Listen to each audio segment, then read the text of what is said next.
What's good? What's good? What's good, everyone? Hope everyone's all right. Hope everyone's doing well. Welcome back. I'm back. Yeah, you see the energy I'm bringing now. I had a little break. I took a little bit of break.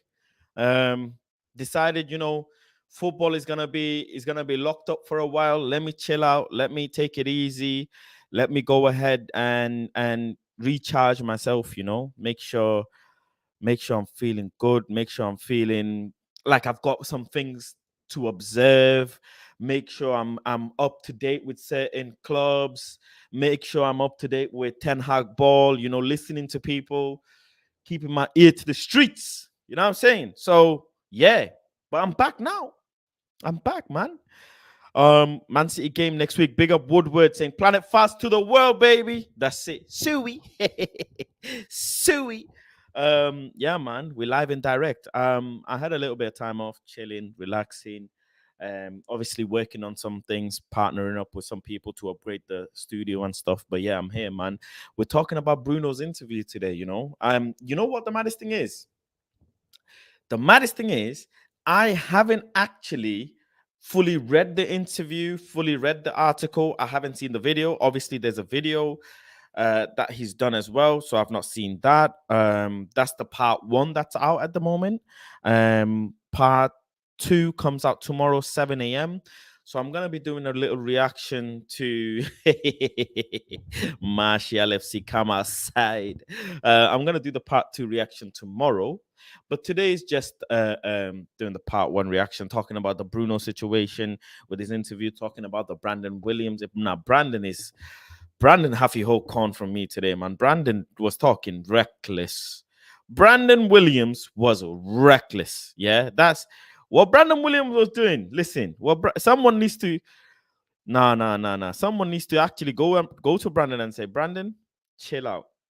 Seriously, chill out, because you can't be going and talking like that in public, man. And he didn't even look like he was 100%. You know what I'm saying? He looked like a bit, maybe he was intoxicated or something. Maybe I'm not gonna be surprised. I'm not gonna be surprised. But yeah, big up everyone. Listen, the Bruno interview. Let me get the article up first and foremost. Yeah, the Athletic. There you go. Yeah, the article itself, it's fairly lengthy. I can't lie. It's very, very long. And it's quite a lot of information. Quite a lot of information. And I purposely haven't gone and read that interview. I wanted to do it, like a live reaction with you all. So that's why I haven't gone in read it. I'm hearing thingies in London. I'm hearing I Show Speed is in London. Can you believe it?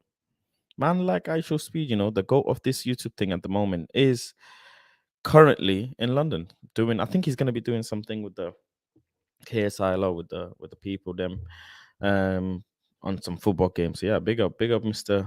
I Show Speed. But yeah, Woodward says, how much do you think Harry paid him? Nah, like that was crazy. That was actually crazy for him to say what he said. Brandon Williams, I can't lie. That for me, I can't second it.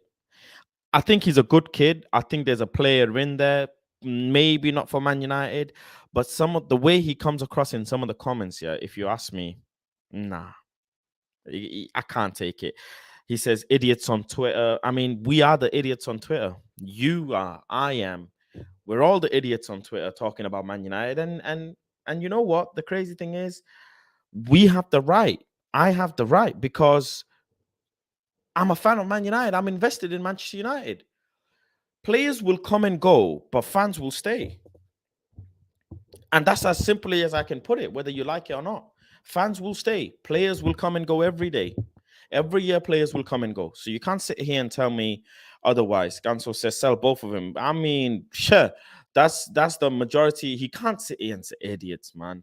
Can't call like Twitter fan base idiots. Like, let's be real. Yeah, I get you. Fan base will say something, yada yada yada, but fans are everything. They're the reason why you do what you do. Unless that's not the reason why you do what you do, then that's fair enough to you. But that's all I can say. That's all I can say. Let's start with the Bruno interview, though. Um, I'm thinking, shall we do the video or shall we do the actual report that's come out?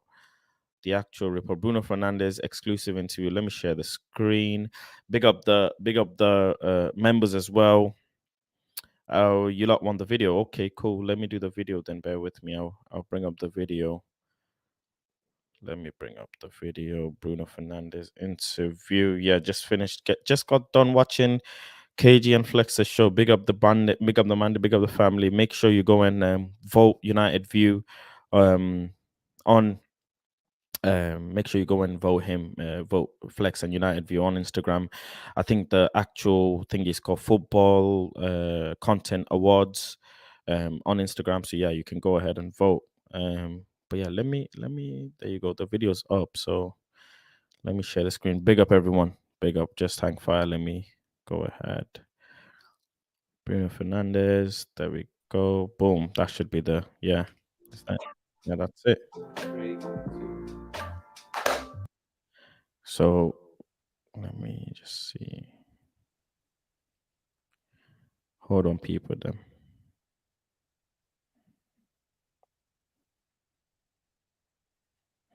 right there we go. So we should be able to. Okay. Perfect. First of all, I just want to talk a little bit about you've had some recent birthdays in the family, right? Yeah. And I didn't know that Bruno Fernandes was going to be such a big fan of Paw Patrol. You know what? Hold on 1 second. Let me do it properly. There's something. I'm getting some sort of feedback or something because of the computer. Bear with me 1 second. Just pattern it up quickly. Quickly. There we go. Let me see. Boom. Cool. We're ready to go. There we go. Right. Let's.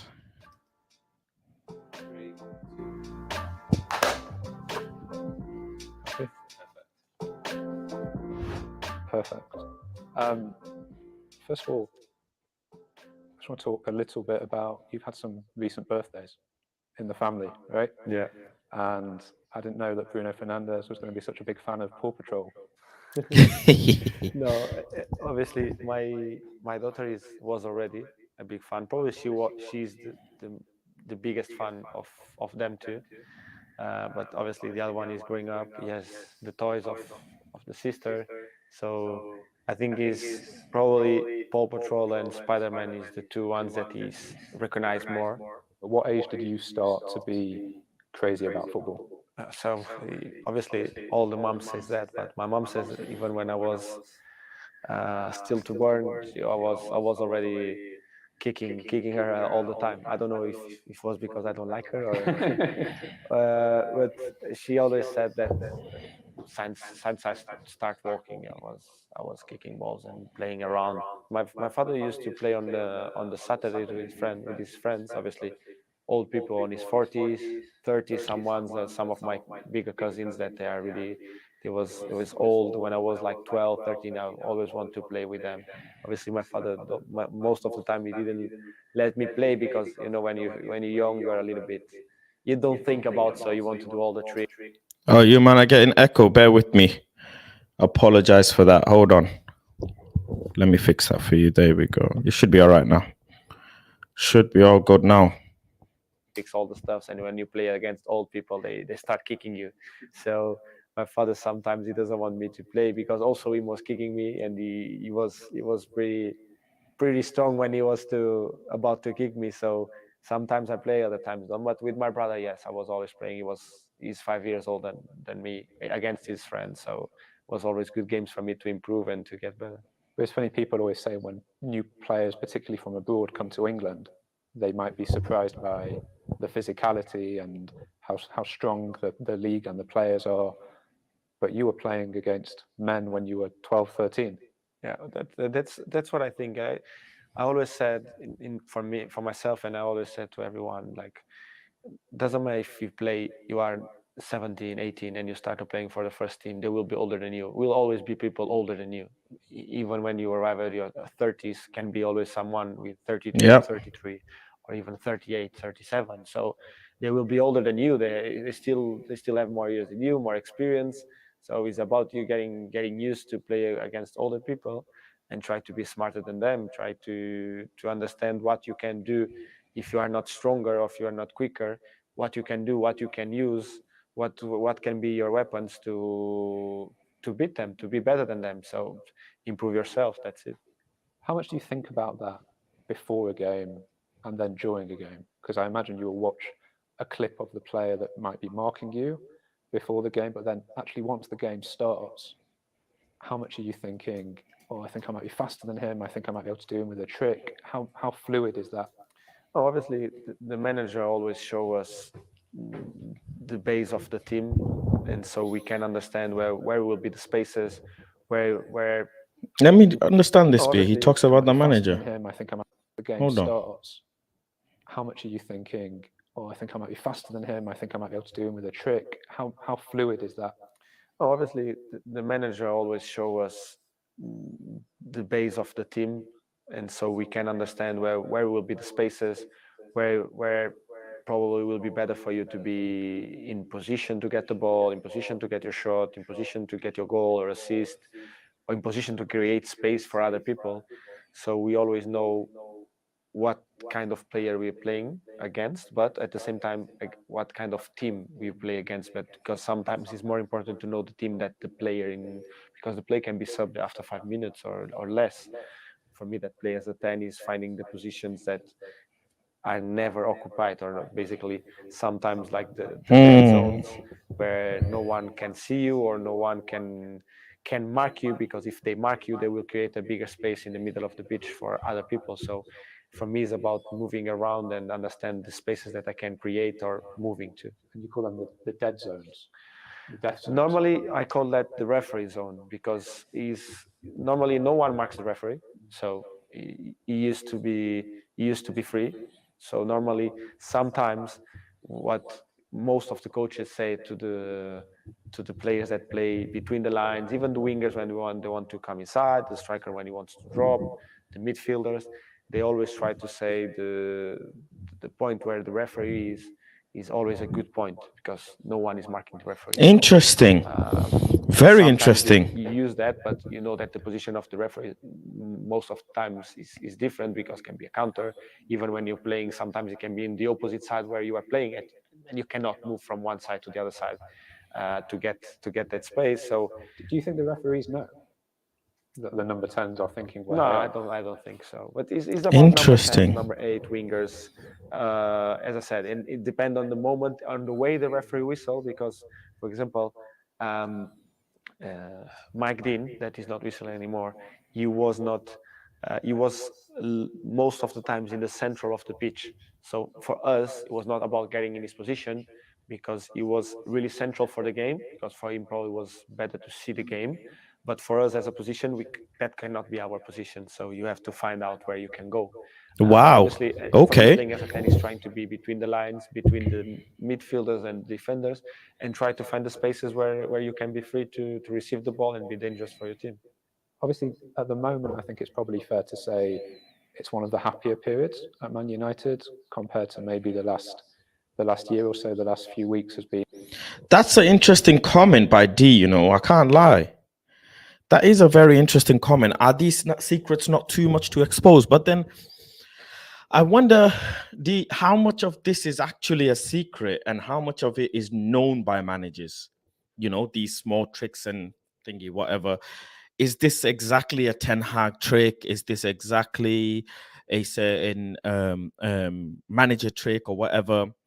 It might be that this is known in the footballing community. If you're in that industry, as in if you're in the Premier League or League One, managers might know, because things like this will get around, right? So you have to consider from that perspective. But that is a good question.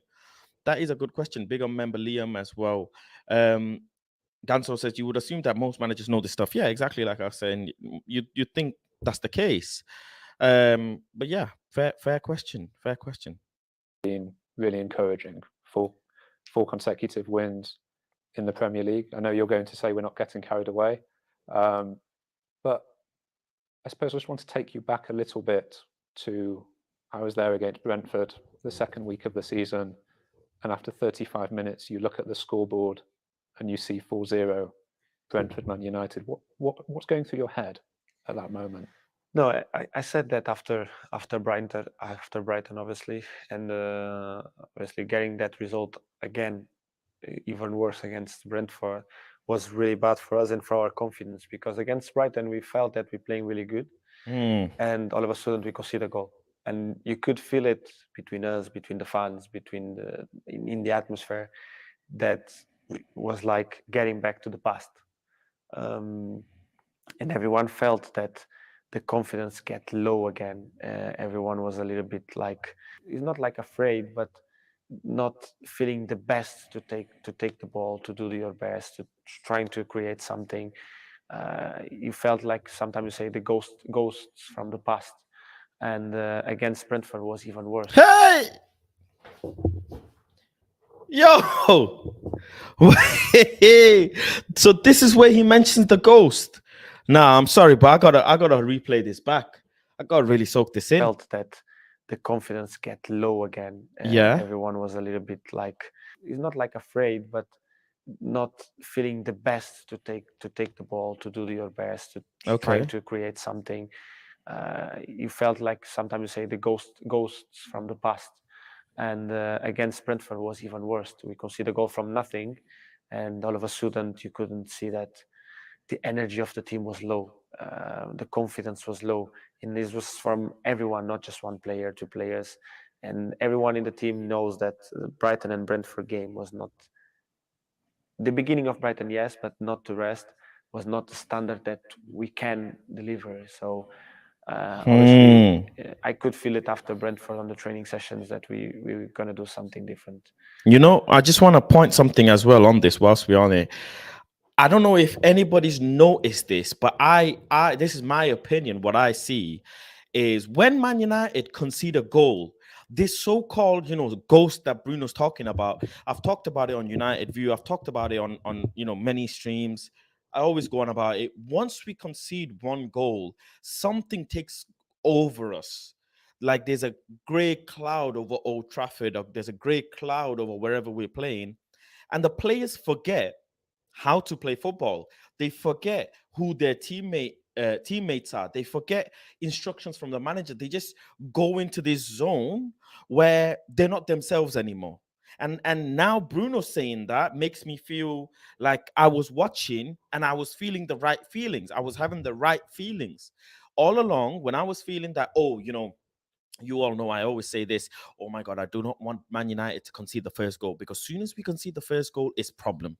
It's a huge, huge problem for us. But when we score the first goal, we're in a much better position. We just like kids, like uplifted, like motivated. But when we concede that first goal, it's like the game is over. Whether that be on the 50th minute, first minute, 10th minute, we just can't dig ourselves out. I want to see a game, and it weird coming from me, but I want to see a game where we're 1-0, for example, we've conceded a goal, but then we come back, we dig ourselves out of it. We are dominating the game still. We are pressing, we're keeping possession, we are looking like a threat. That's what I want to see. I'm really craving that sort of football from Man United, because ladies and gentlemen, there will be a time when Man United are going to concede a goal first. Like they are going to be 1-0 down, maybe 2-0 down, God forgive. But what do we do then as a team? What is the mentality then? Can we dig ourselves out? Do we have that mindset? Do we have the heart? Can we, this ghost that Bruno says, can we push past it? Can we put a barrier to these negative thoughts and this downward confidence trajectory and say, no, we're Manchester United. We're one of the biggest club, if not the biggest club in the world. We play for the badge, and we're gonna do it as a team. And that's what because one person head goes down, another person, and you have Ronaldo trying to uplift someone. You have Bruno trying to uplift someone, and it just doesn't work. Everybody needs to be in sync, But yeah, I just wanted to pick on that because I've been feeling that feeling for a very long time. For a very, very long time. Let me go through some of the comments. Let's see. Big Rock, welcome to the channel. Says, you can tell Bruno is going to be a manager in the future. Yeah, Yeah, I can see it too. I know what you're talking about. Ganso says we kind of already knew this, but this 100% confirms that Ten Hag has had to change this football approach. Has changed his football approach. D says true. Opponents have noticed the two big teams can use it against Man United, but after Real Sociedad, I saw Man United has changed. We kept going until the end. Yep. It's kind of ironic, seeing as one of the club's biggest moments in history was a comeback in extra time. It is ironic, and so you are right. The thing with the push against Real Sociedad is we did push, but we just lacked that cutting edge, that killer edge in the final third in the opposition's box.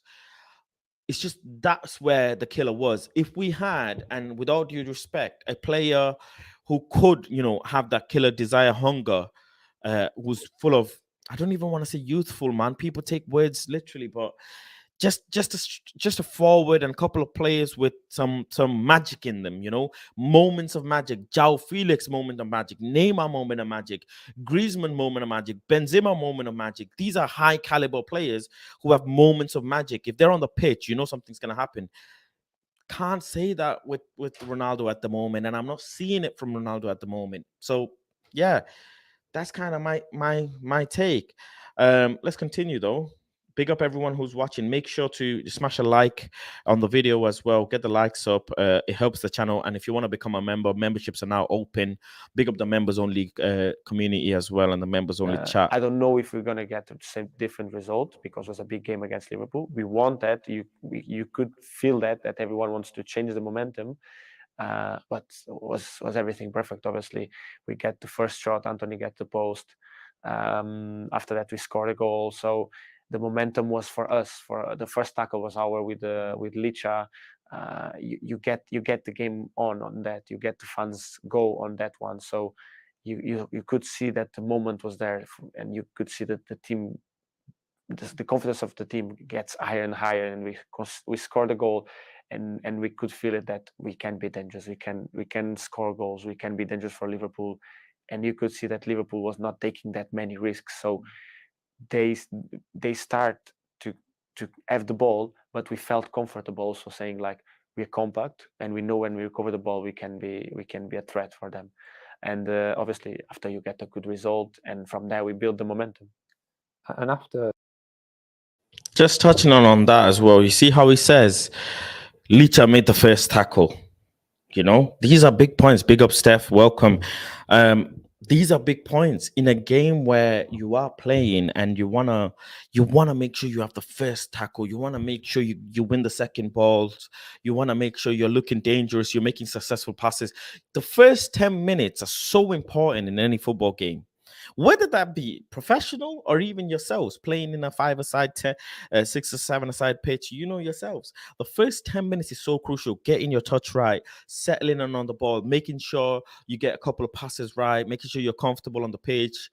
You're winning certain duels 1v1. You know how that is. And when we did that against Liverpool, the players, Manchester United ooze of confidence. Once they do something right, like it keeps getting bigger and bigger and bigger. Once we are confident, it's like we almost get into an unstoppable mode, because we've done that with City last season, and we did that with Liverpool and Arsenal this season as well.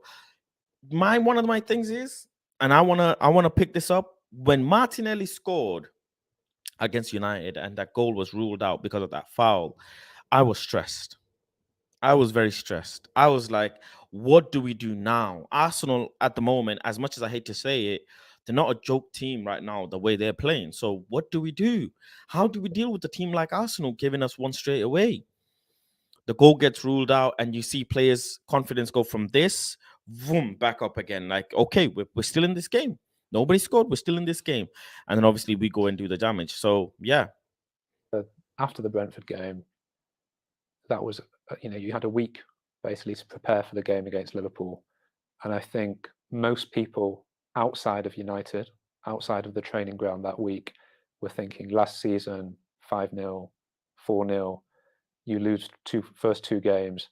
And I think for supporters, there was a little bit of dread and a little bit afraid to go to that game at Old Trafford that night against Liverpool, thinking, what's going to happen to us there? Now, in the newspapers, you'll know that the day after, everyone was talking about you did a lot of running at the training ground. Even the head coach was doing the running as well. How did the new head coach Erik ten Hag start to rebuild the confidence? No, he just went straight to his rules, to his demands, to what he wants from us, what he knows that we can do it. He showed us that we did this in the preseason in many games. We did many good games. We did what I want to do. I want to play with intensity. I want to play with always pressing on the ball. I want to have players hungry to do good things, to fight for the team, to be tough to beat. And obviously, as I said, we know that the fans was afraid of that game because it's normal. Liverpool is a big team. Liverpool has big threats.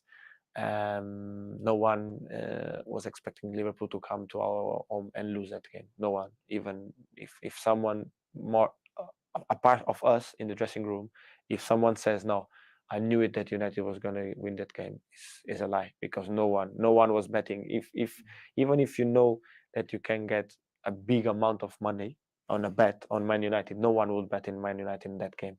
And only ourselves, and that's what we pass between us. Like, we have to believe ourselves and trust ourselves, because no one else will help us in that game. No one. So it's about us. It's about us doing our job. About us between each other, support each other, be positive, bring positive energy, be always demanding from each other, but demanding in a good way. And was, as I said before, we had a few tackles in the beginning of the game that you could feel, and you can. Man, this is how you do a fucking interview. That is an interview. Marshall FC. Watch this. Watch this interview. That's how you do an interview, man. Man, that's how you fucking do an interview. Man said, nobody believe you could win the biggest money and people wouldn't bet on us. People wouldn't. And you know what? Bruno's right. Bruno Fernandes is absolutely right. Nobody, not any fan, thought we could beat Liverpool. Nobody. When the original lineup came out, I was looking at it and I was thinking to myself, Rashford in the middle, Elanga on the left, Sancho on the right, Bruno behind Rashford, Eriksen, McTominay. I thought to myself, nah, bruv, what's going on here? I really thought to myself, what is going on here? Are we gonna be like, are we like, do we want to win this game? Do we want to win this game? And I thought to myself, we have Salah, we got Malacia to mark Salah, we got Dalot to mark Diaz, we got McTominay and Eriksen, who's got to do a job with Firmino and Henderson. I thought to myself, nah, this ain't. It's not looking good. I think we're gonna take three goals, maybe. It might be a 3-1 to Liverpool. But the mentality that these players showed, the desire that these players showed is what bought me over. The desire to score, that and like I said, you all know this. When Rashford picked up that corner flag and threw it, at that point I was sold. I was fully sold at that point. So that's what I'm saying, man. The mentality change in these players from that Brentford game, you're straight in. Like, you're not even having a run of, people say, easy games. There's no easy games in the Premier League, but decent easy games. No, you're not getting bottom of the table teams or whatever. You're getting straight away teams that came second, Champions League winning team a few years ago. Serious team, man. And you just got beat by Brentford 4-0 from keeper mistakes as well. How do you dig yourself out? And they did. These players did. This manager did something. Something happened in that training pitch in Carrington. Something happened during that 13.8 kilometer or 13-kilometer run. Something happened that these players said, nah, fuck this. Nah, fuck this. We're Manchester United, you know. Don't fuck with us. Arsenal, Liverpool, City, Chelsea, Tottenham, anybody can get it. Anybody can get it. Big man Bruno, this is what, and I criticized Bruno so much. I fucking hounded Bruno so much because he broke my heart against Middlesbrough. If you know, you know. He broke my heart against Middlesbrough. I hate my heart being broken, like any fan would. But he's bought me over. I'm a fan of football. He's bought me over. If the player's doing well, I'm gonna critique. If the player's doing bad, I'm gonna critique. If the player's doing well, I'm gonna credit. And I credit Bruno Fernandes. Man saying as it is, ain't nobody believed in me, but God did. God believed in us. We believed in ourselves, and we did it. Man, I'm telling you, man, we can beat City, man. I'm telling you. Pass that vibe, that positive energy, that togetherness, that fighting spirit between us, energy that and was as I said before, we had a few tackles in the beginning of the game that you could feel, and you can pass that vibe, that positive. See, this is it. This is fucking it. Look what he said. He talks, sorry to pause, but he talks about the challenges. Smash someone, man. Smash these bastards. Smash some fuckers. Smash them. And then pass that energy, bottle it up, pass it to each other. Let's fuck some players up. How about that? Big up James. PT James. He said it last season, and I was agreeing with him. I said it as well. If you can't play football, if it's not working, cool. I understand. Get it. Tactics might have gone wrong. It's not your day today. But show some effort.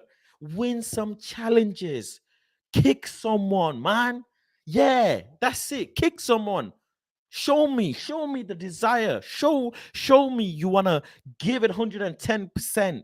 Show me that you're so tired after the game that you can't walk out. That's what I seek as a fan. And that's what he's saying, man. When he saw the challenges, some of the challenges getting put in, and he saw some of the challenges work, he said, bottle this shit and fucking inject it into the other players. Inject this shit into the other players. Let's go fuck some of these Liverpool players up. Energy, that togetherness, that fighting spirit between us, and from there you start.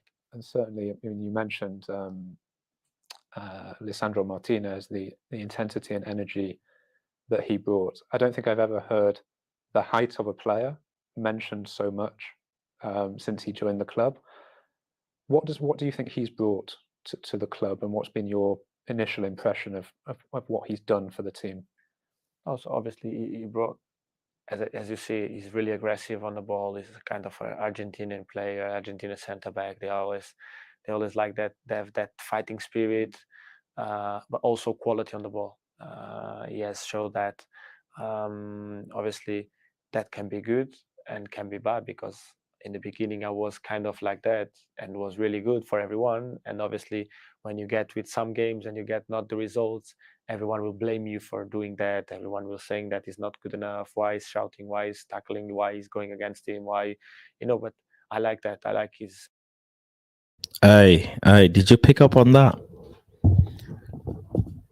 Did you pick up on that? These players watch Twitter, I'm telling you. He's referring to the fans.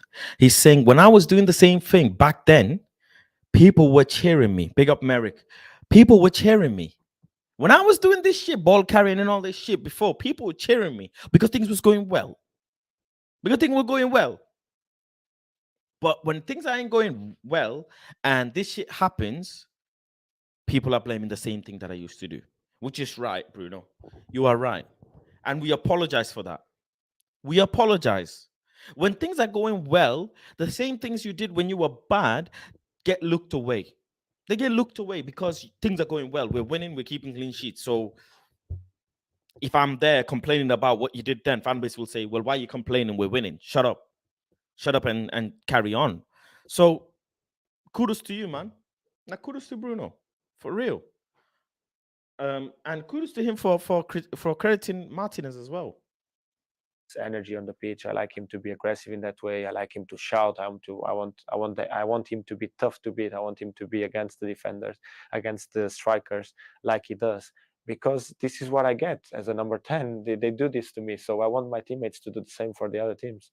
And obviously he brought that energy and that intensity, that passion that Argentinian players have. You know, the Latin players normally have like a fervor blood, so it's kind of normal, but is about controlling the emotions, and he's doing that really well. And Is he tough on you in training? no, it can't be. It can't be. He has no option with me because I'm more tough than him. So if he kicks me, I will kick him back. So, but I like that. Even in training sessions, I want him to be tough on me, because in the games will be like that. He knows that in the beginning was a little bit more with Eric Bailey. He was always on me, and he was always saying, I can't catch you. I can't catch you, because every time I come to you, you pass one touch. If I don't, you control the ball. And I was so done that I make a decision. And so from there, every time that I Eric Bay. Eric Bay. Eric Bay. get the ball, it comes and I'm joking, Martial FC. I'm joking. Calm down. That was for you lot. That was for Martial FC. Chill out. Chill out. That was a meme moment for you lot. Chill out, Martial FC. just slap me straight away. You can give me something with the knee, with the elbow, whatever, and we carry on. This is what it is. And the games, even obviously in the games, I show it a little bit more, and I want to make it that a reference for the referee, because I want to take my part on the game, to take falls away from them, to make them angry because I go down and the referee gives a foul, will give a yellow card, and I get momentum from that. I do want to ask you about the way you are on the pitch, because I think maybe if people don't know you, sometimes they can look at the way that your hands are waving, whether it's at the referee, sometimes at yourself, your frustration at yourself. Do you need to do that to bring the best out of yourself? Is that what's happening, or are there times where it's actually a little bit you're not fully in control? What is it? Before he answers that, let me just go ahead and read some of the comments. That's a good question as well. D says, kick someone, that's a red card, bro. Nah, you gotta do it like sneaky, you know, them sneaky ones. When the ref is not looking, or them slight tackles, you know, you just have to, you know, give it, just, you know what I'm saying? Just smash into them a bit, elbow them and shit, pinch them and shit. You know the tactics in football, man. Come on, you have to roughen players up. Roughen players up. D says, you apologize. I never criticized Bruno. I'm loyal to the place to the end. No, I get you, and fair dues to you. But when a player isn't doing well, what is the manager going to do? He's going to critique him. My manager, Eric Ten Hag, is going to critique the player. You know that, and I know that. So I should be critiquing him too. The players themselves will critique themselves, man. The players will say, nah, that was shit. That was shit. So it is what it is. That's the business that we're in.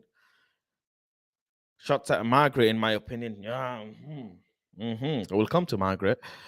Martial FC in hibernation, leaving fast. Now wake up! Wake up! They'll come out. I'll mark my words. Martial FC will come out in full force when Martial comes back on the pitch. Remember, clip this. Maguire could never. He's captain and is as bland as a piece of toast. Bruno probably needs to get the captaincy permanently. Bruno's the captain, man. You see Bruno? He's the captain. Ain't no Maguire captaincy here. It's definitely Bruno the captain here now. No, that's my passion for the game. Is the way I is. I'm honestly, what you see on the pitch is the Bruno that is passionate for the game, the Bruno that wants to win the game, the Bruno that will not give anything away, even with the referees, with the rivals, everything. I can even fight with someone that is my friend out of the pitch there, have a fight, have a proper game, intense, strong, over and over, and that's it. I play against Wolves. They have many Portuguese players. If I have to kick them, I will kick them. If I have to moan at them, I will moan. It's the game. Is the way I live the game. Is the way I have to be. For me to be involved in the game, I need that. I did that to feel that I will be at my best, because I did many games when I was quiet and no one said nothing about that. but for me, it was not me in the game. It was I didn't felt myself. So I need that to be alive in the game to um, and the part of moaning of the referees. Honestly, I play for Man United, so I know that all the cameras are on our players, and everyone is saying that. Everyone does that. Everyone in the Premier League does that. If you're gonna see players from Crystal Palace, for example, Za is always moaning to the referee because he gets fouled, but that's normal. It's normal that he moans to the referee. He wants his fouls. He wants the referee to give Facts. yellows. Facts. I don't know. Fernandinho, for example, that was at City. He was always moaning to the referee. He was always kicking me, and I never saw someone saying something about that. Bernardo, for example, that you see as a quiet person, is one of the guys that always talking to referee. Probably doesn't do in the intense way I do, but he's one of the guys that is always on the referee, always talking. I saw it in the national team. I can see it. I know. So it's the way you are. Obviously, I'm probably a little bit more intense, more passionate. I show it more. But do you think the referees enjoy it a little bit? Having the yeah, sometimes some of them, yes, they like. Bruno, you keep doing you. Nah, you keep doing you.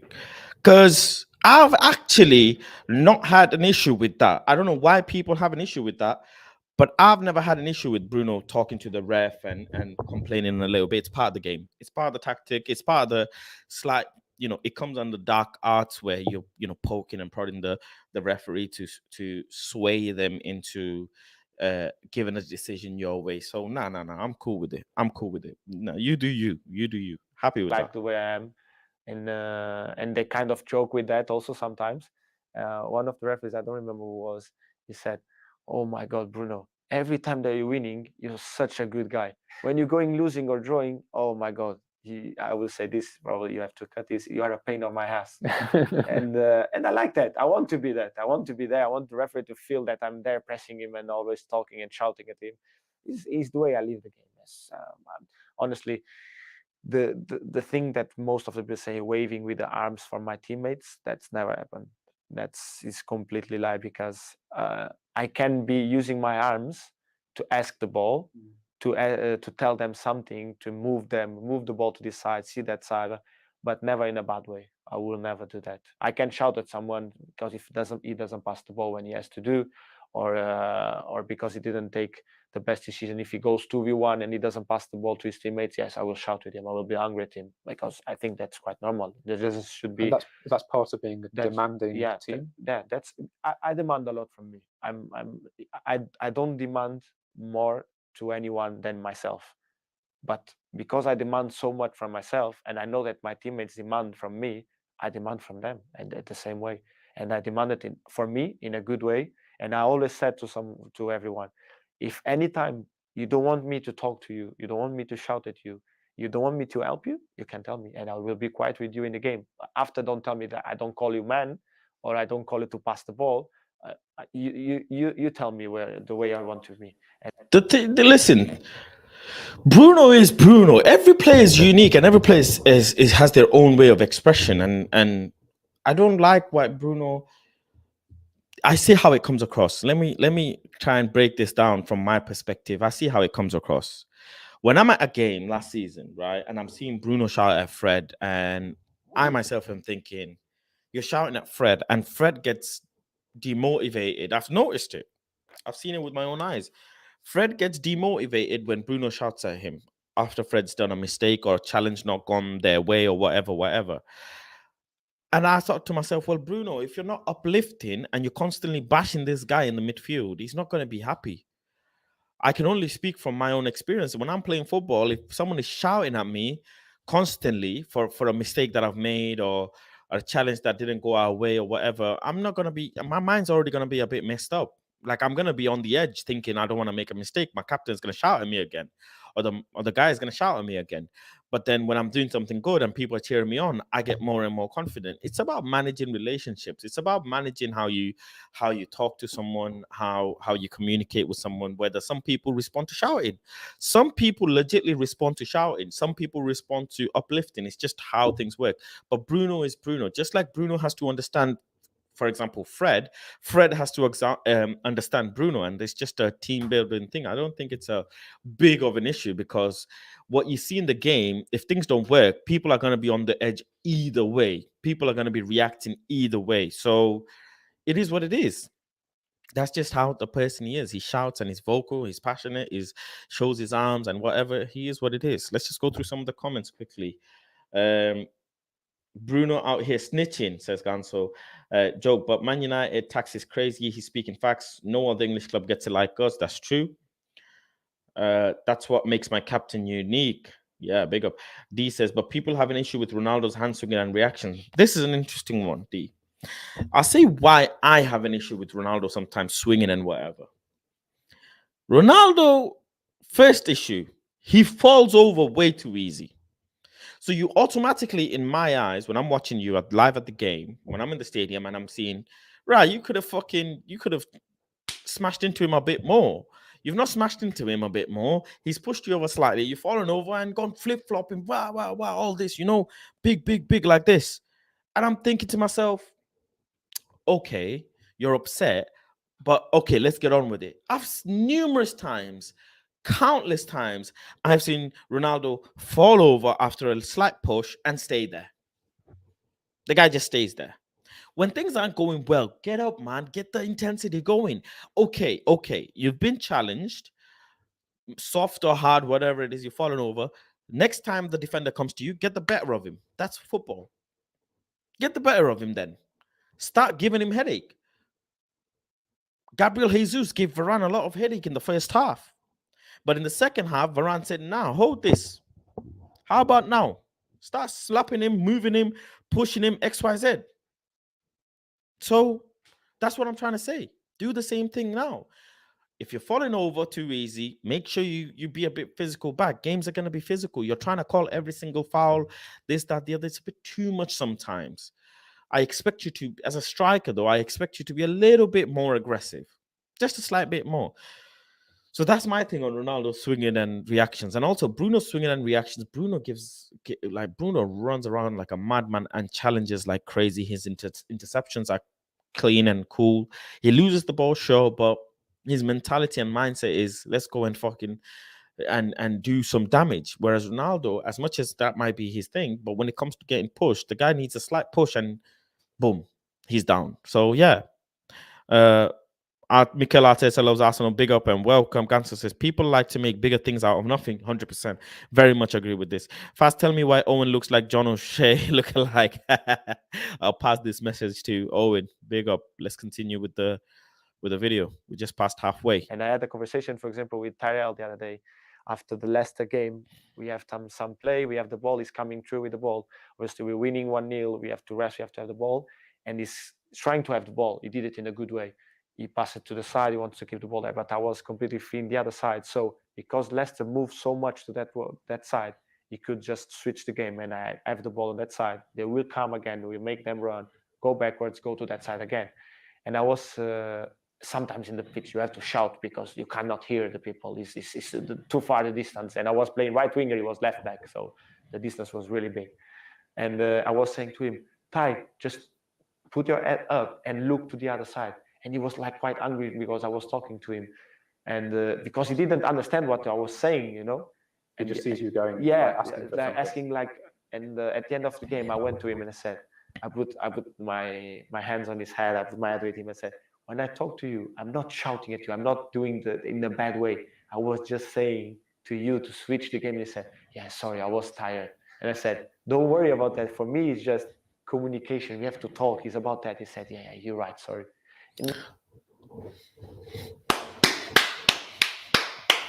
Round of applause, man. That's a captain. That's a captain. That's a leader. How about that? That's a leader. That's how leaders behave. Leaders are able to influence people to buy into them. You might not like me, but I'm going to show you and explain to you something so you can buy into me. You might not like me, but the action I wanted you to do is for the better good for all of us. So I'm going to influence you to buy into me? Tyrell might not like Bruno, for example, just for argument's sake, but the instruction that Bruno was trying to get across was for the betterment of the team. So you buy into me. And this is Tyrell's new, I've seen, by the way, Sheriff game, I think, if I'm not mistaken. I've seen Malasia having a bit of chit chat about he was not happy with something on the game. I could see it.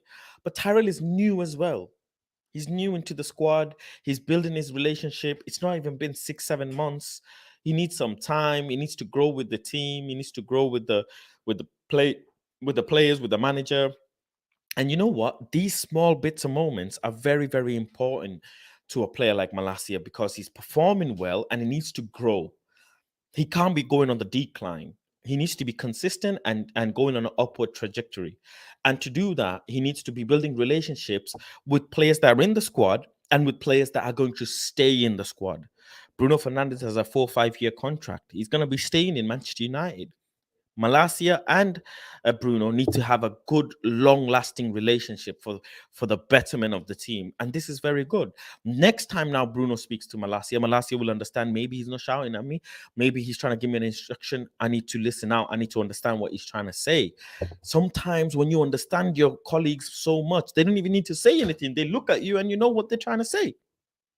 They look at you and you know what they're trying to say. There you go. That's beautiful the way he's put it. That is beautiful. This is what it is, and in some game probably will be him shouting at me, and I will be okay with that. As the way, like for example, Age once in Europa League against Copenhagen was we winning, I think was for quarterfinals or something. Someone give a pass. We defending for so long because we played like 120 minutes, I think. Someone give a pass. I tried to control and go away from the defender. Problem. I see a problem on my screen.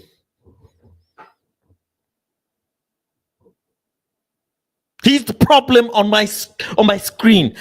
Problem on my screen. That's the problem. Minutes. I can't give a pass. We defending for so long because we played like 120 minutes, I think. Someone give a pass. I tried to control and go away from the defender, and I lost the ball. And he shouted at me, "Bruno, hold the ball." And I was quite tired, angry, and I said, "Hey, don't shout." The first half of the extra time stopped. I went to him and said, "I'm sorry to get back to you." He said, "You're right. I should have all the ball, you know." But sometimes during the games is intention, passion, ball, you miss the pass. How about Harry Maguire hold the ball? How about that? How about that? How about Harry Maguire holds the ball? How about that? Have you thought of that? Harry, have you thought of that? Have you thought of holding the ball? Worst centre back in our history of our club. Worst centre back. Worst problem. The problem group of Manchester United. Harry Maguire. Problem. And he's shouting at Bruno Fernandes. Now, it might be for the good cause. Swear down. It could even be for the good cause. But he's a problem, man. He's a problem. He missed the pass. He doesn't run. And the moment gets a little bit further, but it's not. No one does, I think, in a bad way. And honestly, this is me talking. I never do it in a bad way. Only, as I said before, if I see that someone doesn't pass the ball, easy one, a 2v1 with the keeper. For example, Jadon scored a goal. Now I'm getting long, but Jadon scored a goal against Chelsea when he was 2 against the keeper with Marcus. And he did skill. Mendy went there and he scored the goal. I went to him and he had scored a goal. I went to him and I said, "Next time, make sure that you pass the ball to Marcus. That is the easy way to score the goal." And he said, yeah, you're right. But would you have passed the ball in that situation? Yeah, in that situation, I had one with Mason at Brentford. Obviously, sometimes, when you do a 1-2 and you get the ball quick, keeper is coming out, you don't get the time to look to the side. So you get the ball, want to control and shoot. You have to be quick. And that times I understand you can watch to the side. But when you have to run with the ball for so long and you have a teammate on your side, don't tell me that you didn't see him, because it's a lie. So with Jaden on that one was the case.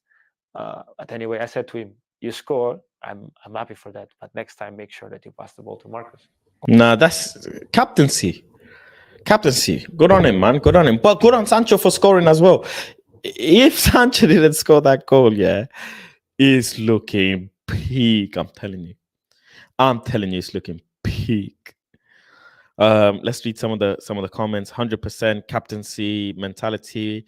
Captain Bruno. Muhammad, big up Muhammad coming through supporting the channel, says big up fast. Bruno is well-spoken person, unlike H. Hope they all respect the captain and manager's decision. Very well-spoken, Bruno. That's true. Fridge to the bridge. Man, get him. Structure will hate me, but that Bruno top is looking interesting now. I get you. I get you. I get you. Faz, do you know when Maguire's contract is ending? So when it does, everyone can protest to not give him a new one. 2025, if I am not mistaken. Harry Maguire's contract is ending in 2025. He's busy holding the L. Trust me. Just came from this live. What's the interview about? The interview is about Bruno Fernandes sitting with the Athletic, talking about general football, talking about this current season, talking about Bruno's mentality, some of the questions that the fans have, and just understanding Bruno and the new philosophy. Really, fire interview. I totally agree. Marshall FC, learn, man. Did he just name drop Mason G? Yeah, he did. Ganser says not reading into things, but that's kind of weird. What? Well, no, he's just saying, he passed the ball to Mason. That's just part of history, right? He's done it. It's not that deep. If Mason Greenwood plays the first team again, I would be very disappointed. Time will tell. We'll see what happens.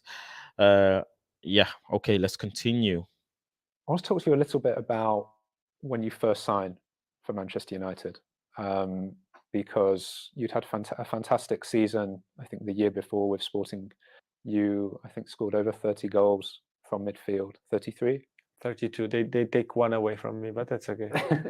So they take one away, and then I think I'm right in saying that summer Tottenham was pretty close. Yeah. Was it deadline day? It was long, but yeah, it was out until the deadline. Yeah, it was a long period, but obviously at that moment was a really good option for me. I want to go to the Premier League. Obviously, the manager Pochettino at the time was the one that wants me there, and my head was a good offer from them. Sporting tried the best to keep me, and they sell other two players because they want to keep me on the team. So I had to understand that, and obviously I have no regrets for everything that I've passed to Sporting, because that was my best years as a footballer and as a person. Where I learned probably the most and where I was happier the most until now. How does that work when you're a player and you have the dream for the Premier League, but you also have this big connection in your heart at the time with Sporting? Does it work with? Is it the president that will talk to you, or the head coach that talks to you, or the players, or is it everyone? So the president talked to me at that time, but he talked to me in the wrong day. It was the day after he decided to refuse the offer from Tottenham, and obviously I was pretty angry at that day, and I had a bad day that one, and luckily for me, the manager was the right one at the right time. Because I had a bad training session. I was not there with my mind. I was really angry. I was not doing the right things. And in the middle of the training session, I understand that I shouldn't do that, because the manager came to me and he said, "Bruno, if you want to go inside, you can go. I understand your frustration. I understand everything." And from there, in 1 minute time, I said to myself, if the manager has to come to me and said that he understands my frustration, everything, why should I be like this? That they know that I'm frustrated. They know that I would like to go. Was a big offer. Was my dream to play in the Premier League. and didn't happen. And from that moment, I said like, what is nothing that you can do to go to the Premier League now. So make sure that you keep doing the best for the club that has put a lot of money on you, that has believe on you when you're still really young and in a good age to do your next step. Uh, and the club that gave me the chance now to be at Man United. So that's why after that season that we won 2 cups, that was really important for us as a club and as a players. Obviously, before all we passed in the previous year was something fantastic. So from there on, I carry on and I said, no, I can't do this to this club. They don't deserve me to be in this way. And I had like a 45 minutes bad training session. And from there on, I had some good conversations also with my teammates that make sure that I was at my best level, and I did 15 goals in the alpha season there with Sporting. So makes me be ready for the next step to with United. Was not at the time that I was expecting, because I was not expecting to come out of Sporting before that season, because was we struggling that season, and for me was like, I don't want to finish in this way. But for Sporting was the moment, because at that moment they need money, was struggling financially, and I think was the best help that I could give to the club at that time was taking that decision.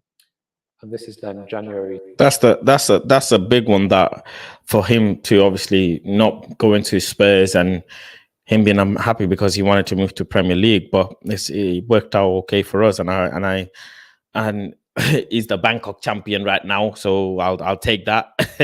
And I'm hoping he has success under Ten Hag. I really think I've said it from day dot. I've said that there's a player in there, he just needs to be tweaked and adjusted. But I have a little bit of conspiracy theory on Bruno myself, thinking, is he going to last under Ten Hag? Is Ten Hag going to keep him? Because if Frankie de Jong comes in next season, who is to go? Will it be Bruno? Will it be Eriksen?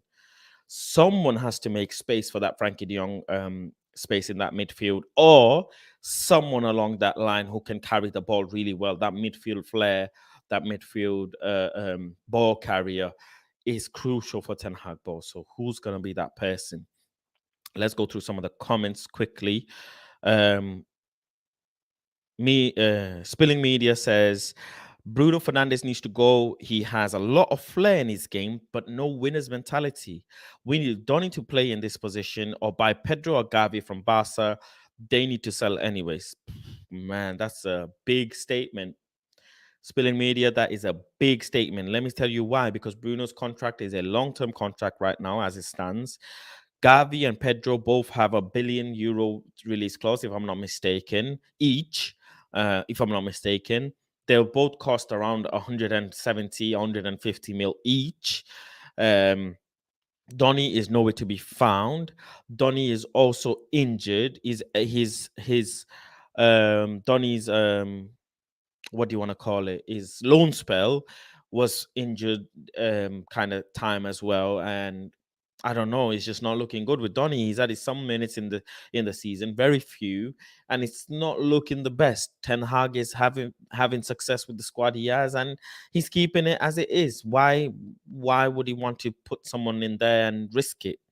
Maybe Donny comes in later on in the season. Maybe so. He has some plans between Martial and Van de Beek, but we'll just have to see. But for now, I don't think he does anything. This is a long-term comment anyways in terms of getting rid of Bruno.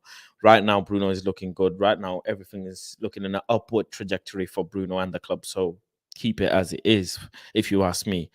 Big up Merrick, latest member of Planet Fast. Thank you very much for joining.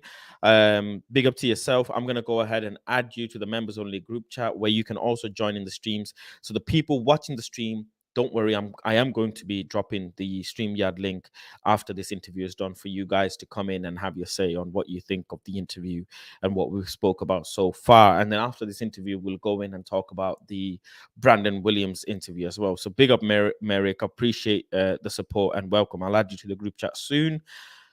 Bruno is a gem and will always be.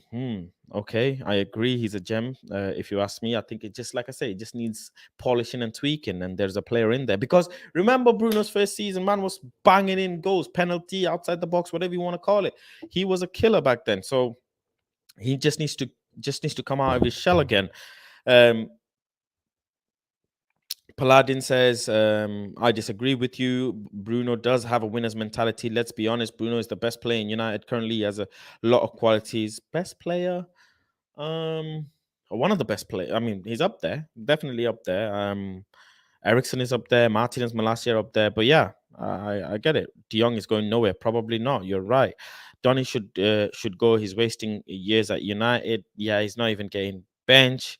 Bruno, no winning mentality is laughable, says Merrick. Probably.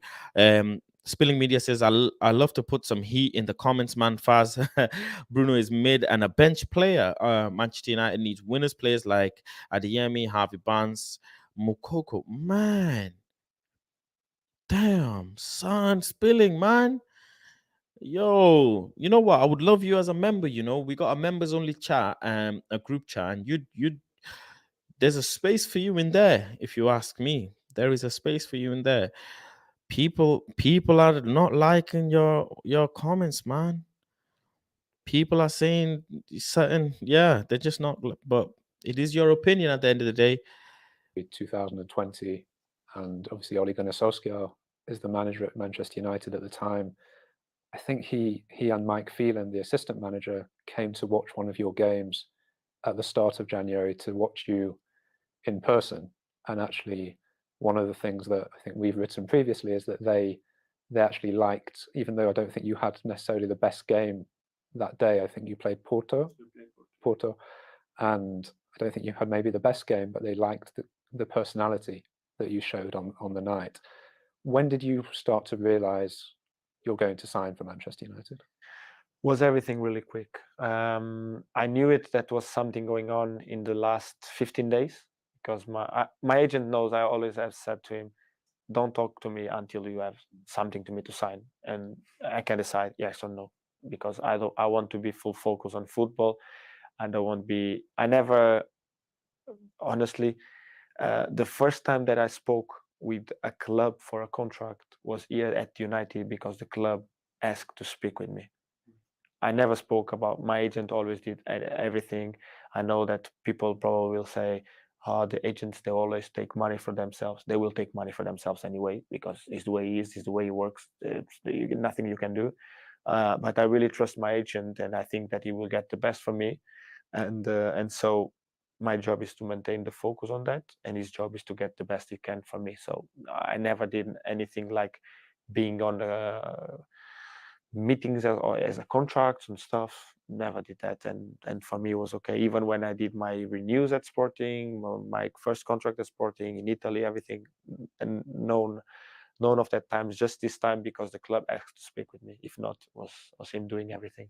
And obviously he said to me, like 15 days to go, he said, Bruno, just to make sure, be ready. Could be a chance that Man United is paying the amount that Sporting wants, because was already conversations between them and Sporting, he said, but they still have to agree a deal. And I said, okay, I'm okay with that. He knew it. That was my dream team in England. So that's why I said, you don't need, he said to me in the beginning of January, he said, you don't need to be worried. If anytime I bring you a club, will be a dream club for you. So he knew it. That was Man United. So probably that's why he said that in that time. Obviously, Ole was a big part to that, because, as you said, he went to see my games. You know that sometimes the manager has to see the players in person, and obviously he saw me moaning a lot in that game, because the games against Porto I moan and a lot against their players, against the referees, against everyone. So against everyone that is against me, not with me. So he saw that personality, he saw that kid that leaves the game, is passionate for that, and I think was that makes him sign me for the club, because he said that in the first day. He said, just be yourself, because I know what you're capable to do on the ball, but I want you to be the leader that you have been at Sporting. From the first day he said that to me. That's why I'm being the same Bruno as always at Sporting. because Ole brought a player that he wants to be the same straight away, and that's what I did. And I think also Ollie has said previously that he spoke with Cristiano to see, maybe because I think you'd played together obviously with Portugal, and he would have seen a lot more of the Portuguese league maybe at the time. So you also had a pretty good recommendation from the history of United at the time. Yeah, of course. He said that to me, and obviously when I went to the national team, I said thank you, Cristiano, for the words that you have given to me from myself to the manager and to the club, and obviously when you have someone like Cristiano saying good words about you, makes the club think that it could be a good choice, and obviously I was really happy that he did that and he said that, because as I said many times, he was my idol growing up, probably my first the player that I followed the most. So was really important for me to have that kind of recommendations. Also because when you come from the Portuguese league, is always someone asking and doubt if they will be ready for the Premier League or not. Do you care when when you're saying there'll always be people doubting, questioning? Do you notice? Do you see things? I knew it. I was ready, so I don't. I really don't care about what people was thinking or expecting. I was ready, And since day one I came, I've heard people that says every time they sign a new player, they need 1 year or 2 years to adapt in the Premier League. I'm now starting my third full season. I never had that time to adapt, because no one could say that I was not ready for the Premier League, because I came and I was ready and I did everything. And every time that I had a bad game in the first few months, no one ever talk about now I still adapt to the Premier League. No, and that's good for me, because I like that people expect a lot from me and demand from me and talk bad things about me, because that make me feel like, and I came almost at the same time as Nicolas Pepe, and at that time he was really good. When he came on to the Arsenal team, was really good, and he had some bad games and everyone was calling about yes, still to adapt and stuff. But when Bruno was having a bad game, was just because he was moaning or because he was not focused on the game. And for my it's Hey! good, because Wow! Bruno loves dropping bombs, isn't he? So Pepe can go ahead and get his time, but I can't.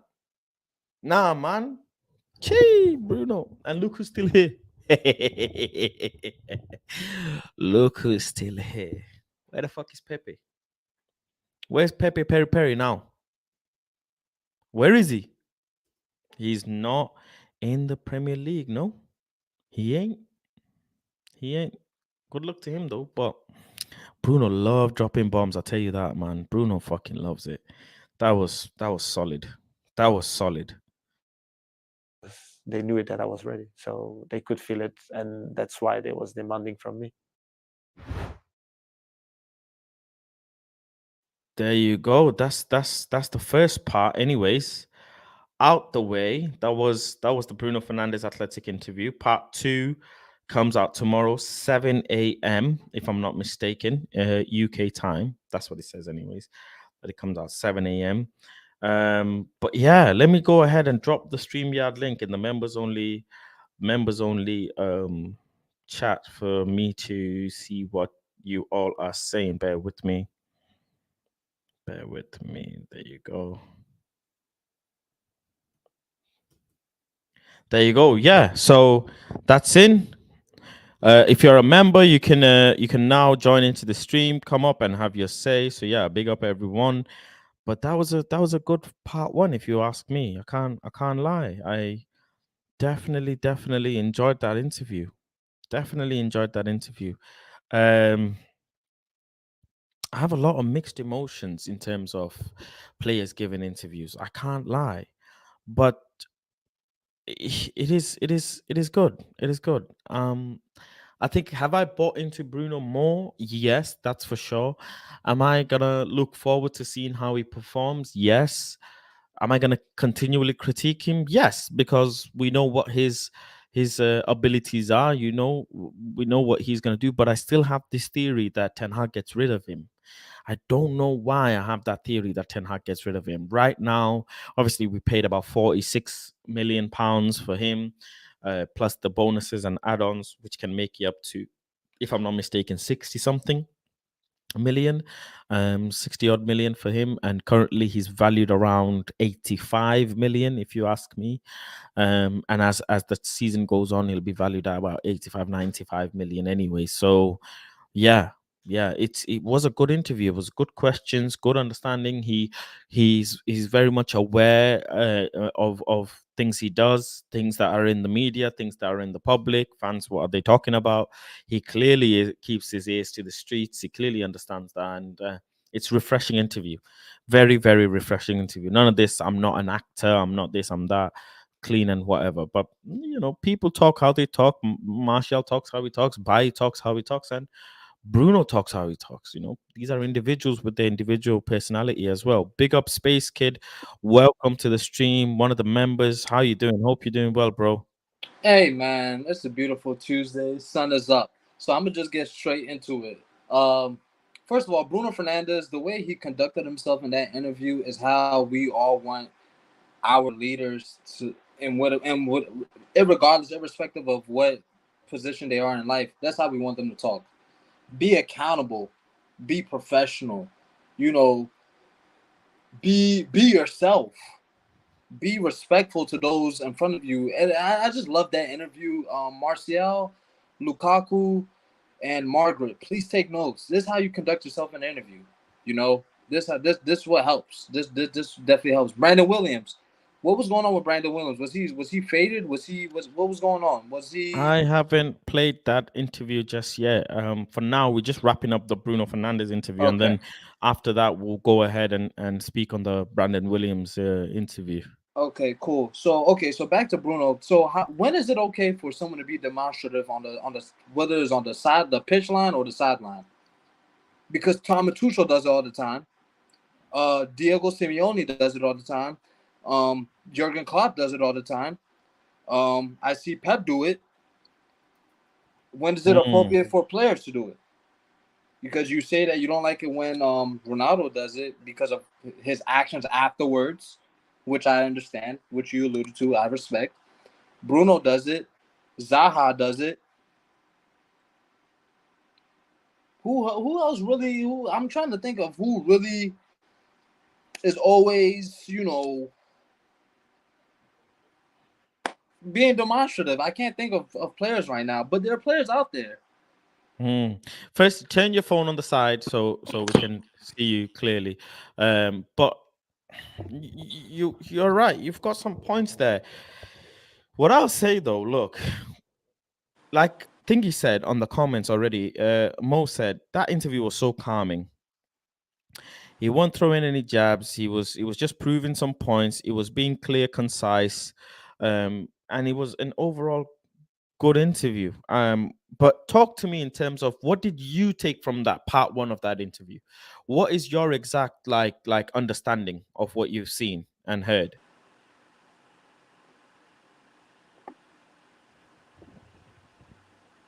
Are you there? Yeah, I'm here. Yeah. So I was asking, what did you take that from the interview? What did you like? What parts did you dislike?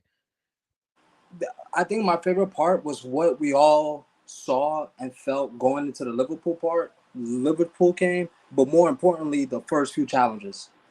That shows that what we see is what they they see the same thing. So when I Yeah. say that I don't like when Harry Maguire is not being commanding and letting people know where they're supposed to do, when they've done wrong, being vocal, and just showing us that you care, that's when we also have a problem with it. It's simple. Mm. Bruno just said it right there. The first few challenges, fast. Isn't that what we first? Martinez, he does up Salah, puts his shoulder into him, and then we're like, okay, all right. Yep. Now I'm trying. Now Yep. I want to now get into a kerfuffle. Now I want to, Yep. roll my sleeves and start talking shit to my older brother. Now fuck you and your play, like banter. Sorry for cussing. Sorry. Yeah. But you know what I'm trying to say. Like it now brings me up to speed of where the intensity is at of the game. Yeah. How can you let Maguire?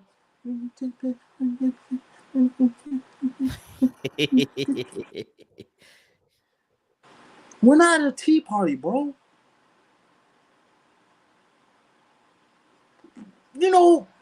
Command, be a presence. And this is Yep. why we like Martinez. This is why we like Malacia. This is why we like Bruno. We like Yep. people to show that they care. And some of these players, leading with our captain in Harry Maguire, shows that he doesn't care enough. And that's why the comments that Brandon Williams, which you will allude to, 2 + 2 does not equal 4. Yeah. Facts. 2 + 2 does not 100%. equal 4 in this scenario. And that's why Brandon Williams, after what he just said today with that interview, and especially off of what he's done so far in United, murder she wrote. we're gonna come to the Brandon Williams interview now. Let's bring in Ganso in the chat as well. How you doing, bro? Hope you're doing well. What did you make of that Bruno interview so far, the part 1? I just think Bruno needs to become captain. I don't think anyone else in that squad can be the captain, especially not Maguire. And just to add to what you were talking about, Space Kid, remember that clip where like Rashford tells Maguire to fuck off on the pitch and where there's no fans so you could hear it? I'm sure stuff like that happens a lot, but for a captain just to take shit like that, like for one of your own players to feel like they can just say that to you, like I think from then we should know this guy can't be captain. And I mean, I guess technically he's not because he's not playing any games. So Bruno for captaincy is all I'm saying. I agree. I think Bruno. I think Bruno's the guy. If you ask me right now, he's showing everything that needs to be shown. He's doing everything that needs to be done. He's talking like a captain. He's moving like a captain. And if you ask me, I can't ask for anything more or less from him right now. I think just keep going in this trajectory. Keep going forward. Keep the manager's philosophy in your mind. Players need to be adaptable, and I'm sure they will be, but just keep doing your thing, Bruno. That's all I can ask for.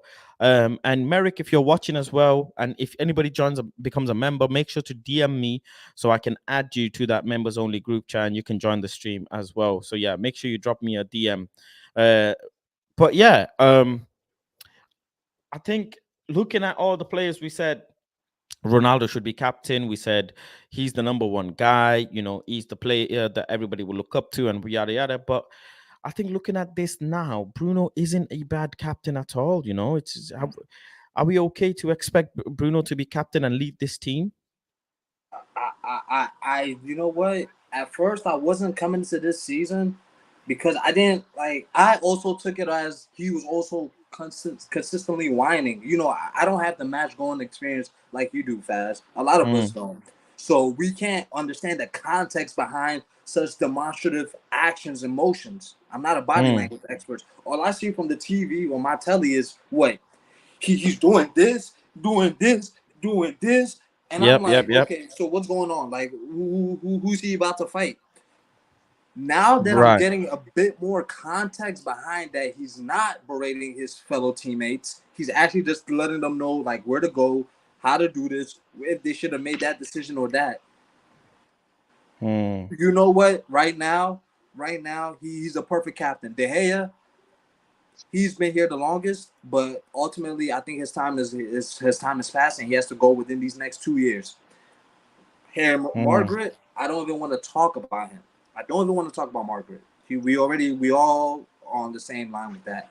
CR7, you are the most. You have the most accolades, but at the same time, you're just like De Gea. Within the next 2 years, you're going to be out the door. Perfect and best answer is going to be Bruno. Now, if you want to say vice captain has to be either Marcus Rashford or Scott McTominay or Varane. Those three. I don't know, or Martinez. Those four. It could be vice captain, but Bruno has to be captain. What about you, Ganso? You think that too? Give Bruno the captaincy going forward? I think so. An underrated shout that I've heard a few times is Ericsson. I think Ericsson is a potential captain, but probably Bruno because he's been here the longest out of the best available candidates, you would say. What about Varane? I think Varane could be, but my problem with Varane is injury prone, and we don't because for me, in my opinion, next summer we need to be buying a center back that's like backup slash competitor with Varane. Because if he gets injured, right now our next player is Maguire, Lindelof. They can't be my third choice center backs. So for me, we need to be signing another center back. And if Varane gets injured and stuff like that, he's in out of the team. I don't know if he really should be captain, but he is a good leader. So like, just having him is good anyway. What do you have to say to someone who said before Bruno doesn't have a winning mentality and he needs to leave and get someone else? So we'll start with you, Ganso. What do you think on that? Did you I read don't that know. comment? Yeah, I saw that comment. If he doesn't have the winning mentality, but you could say that about the entire team over the past few years. They're all quitters. We go behind and we lose. So for me, I wouldn't. I think it's too early to say, oh, he doesn't have the winning mentality or whatever. We can tell Maguire 100% he doesn't have that. But everything I've seen of Bruno, he gives me the impression that he is a winner and he can have that mentality. But I think more importantly, whether he has that mentality or not, it's more important to breed the mentality in the squad as a whole. That is what Ten Hag is trying to do. Okay. And what about you, Space Kid?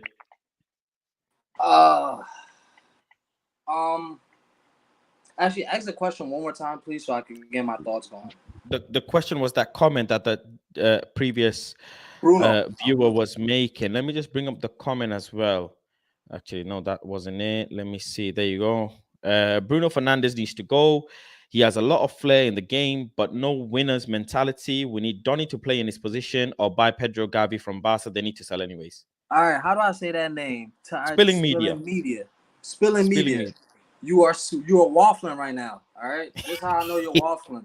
If you've won, if you played any significant part of a team, and you've won a big major trophy, as Bruno has done with Portugal, then you'll realize that winning mentality will never leave.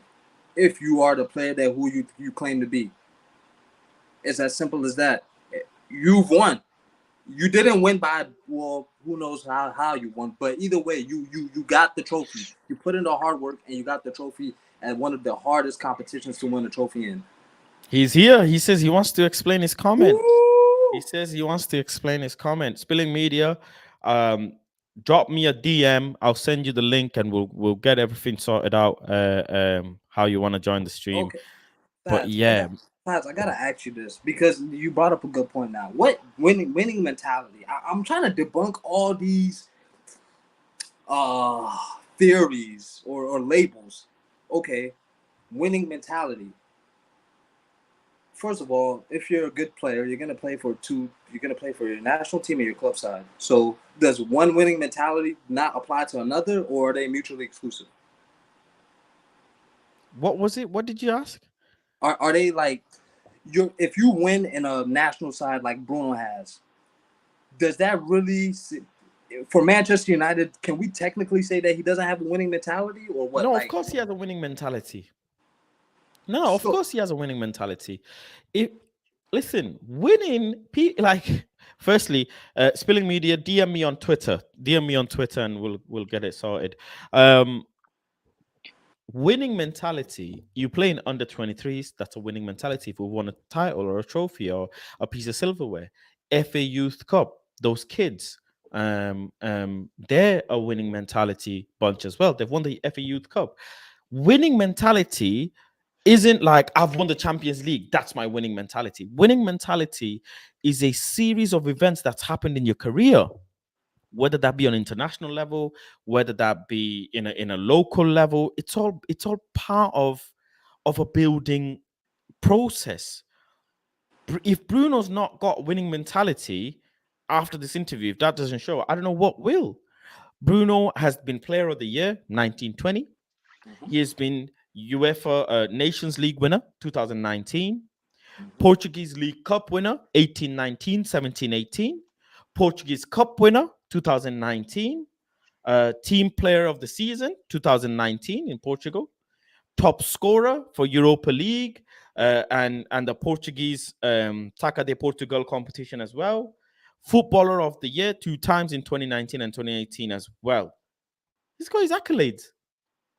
He's Messi, got a few accolades. spilling. So You hear what Faz is debunking. Faz is winning the argument, the debate before you even get put on this platform. I understand what he can say, what he's looking for, but explain to me how Gavi or Pedri might have a winning mentality. What defines a winning mentality? The question is, to this particular individual, Champions League might define winning mentality. To this particular individual, a Premier League might define winning mentality. Because if I look at Gavi and Pedri's record, Pedri ain't won shit. Gavi ain't won shit. They won shit. So what they won? So it seems like what people are doing is that when they say winning mentality, they're only applying it to accolades, as opposed to the intangible things that you can't measure. Like, By the looks of it. but I think that winning mentality is both. It's a hybrid of both. It's obviously your accolades, your achievements that you've done, like you just rightfully listed with Bruno, but also what you can't measure. Like, for example, in Bruno's interview, he has to kick someone, he has to talk trash, banter to get himself going. That itself is winning mentality. You have to, that right there to in order for you to bring the best out of yourself, you know that you have to put in a crazy tackle or argue with the ref to try and get calls for your team. That is a winning mentality. Yeah. That's intangible. You can't measure that. Ganso, what are your thoughts on that? I think when the person comes on, they will be able to explain what they mean. But like for me, when I hear winning mentality, I think trophies and accolades and being part of winning teams is a part of it. But for me, it's mainly like turning up in big games when we when we concede or when we're losing, not dropping your head, not just starting to play hero balls all the time, not like staying composed, staying part of the system, and keeping the team motivated and like riling the team up, if that makes sense.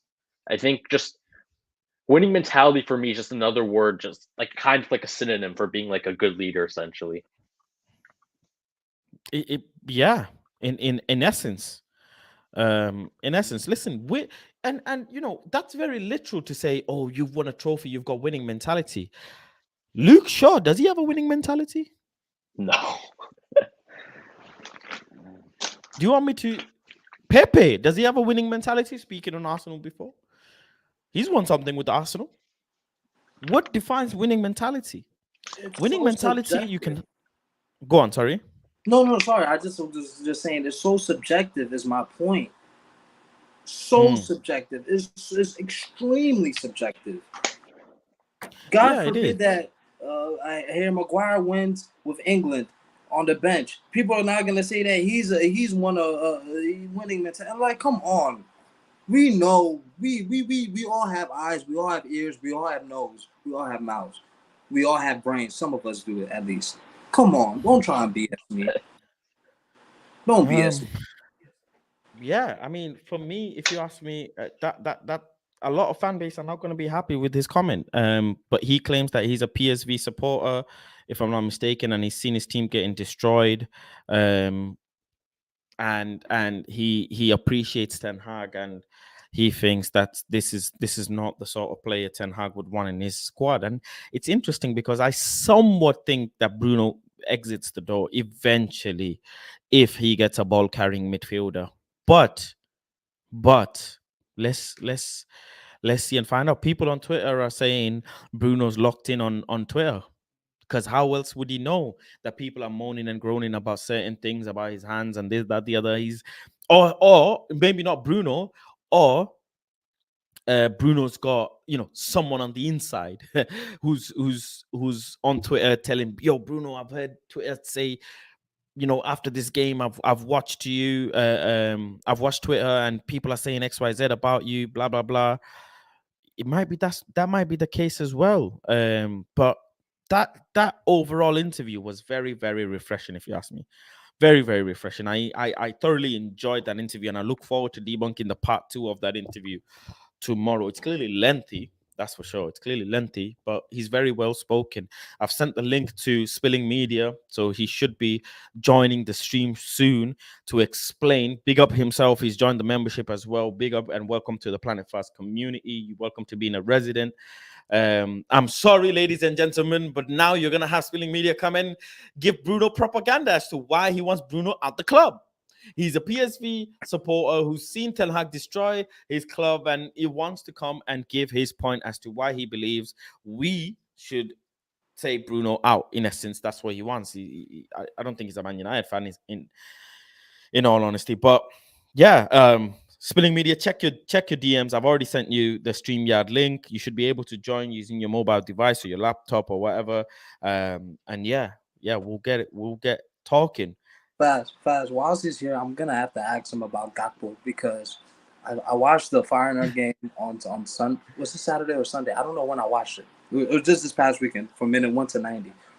Ooh, you have some explaining to do about players that you were scouting. Kudos, Gakpo's. You're on an apology tour, world tour. I'm gonna make sure. I'm gonna put dates. You're on an apology world tour. Nah, I'm serious. I'll be your tour manager. I'll put the dates. If Martial starts scoring, I'm gonna put Martial on the tour. I'm telling you. You saw love. Let me love, peace, love. SW9 says every player wants to win. You have to measure it by accolades because that's the result of how strong that will to win is. Listen, did we not have a winning mentality when Lionel Messi jumped above Ferdinand and scored that header? Did we not have a winning mentality? Yes, we did. But to judge that, I want to understand what you say, but people are on to me fast catching strays. Listen, Hakpo, I don't know. That rhymed. I didn't mean it to rhyme, but I got bars. Hakpo, I don't know. Shesko, he can go. It is what it is. These are not Man United-esque players, in my opinion.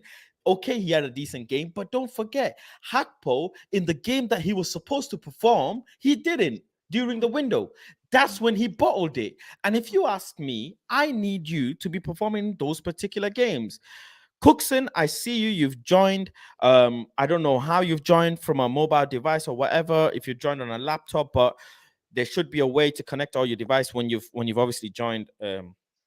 You may need to plug in some earphones or something so that we can hear you, or you might need to go on your laptop. But I can see that you're there, but it does not allow me to connect you until you connect your microphone and your camera. You can turn off your camera once you've joined, obviously, but yeah, you'll need to connect your microphone and camera or one or the other for you to join. So maybe a pair of headphones, or maybe join via your laptop or something, or mobile device. But I'm not really particularly sorry about Hakpo. I'll be honest. I don't see it, man.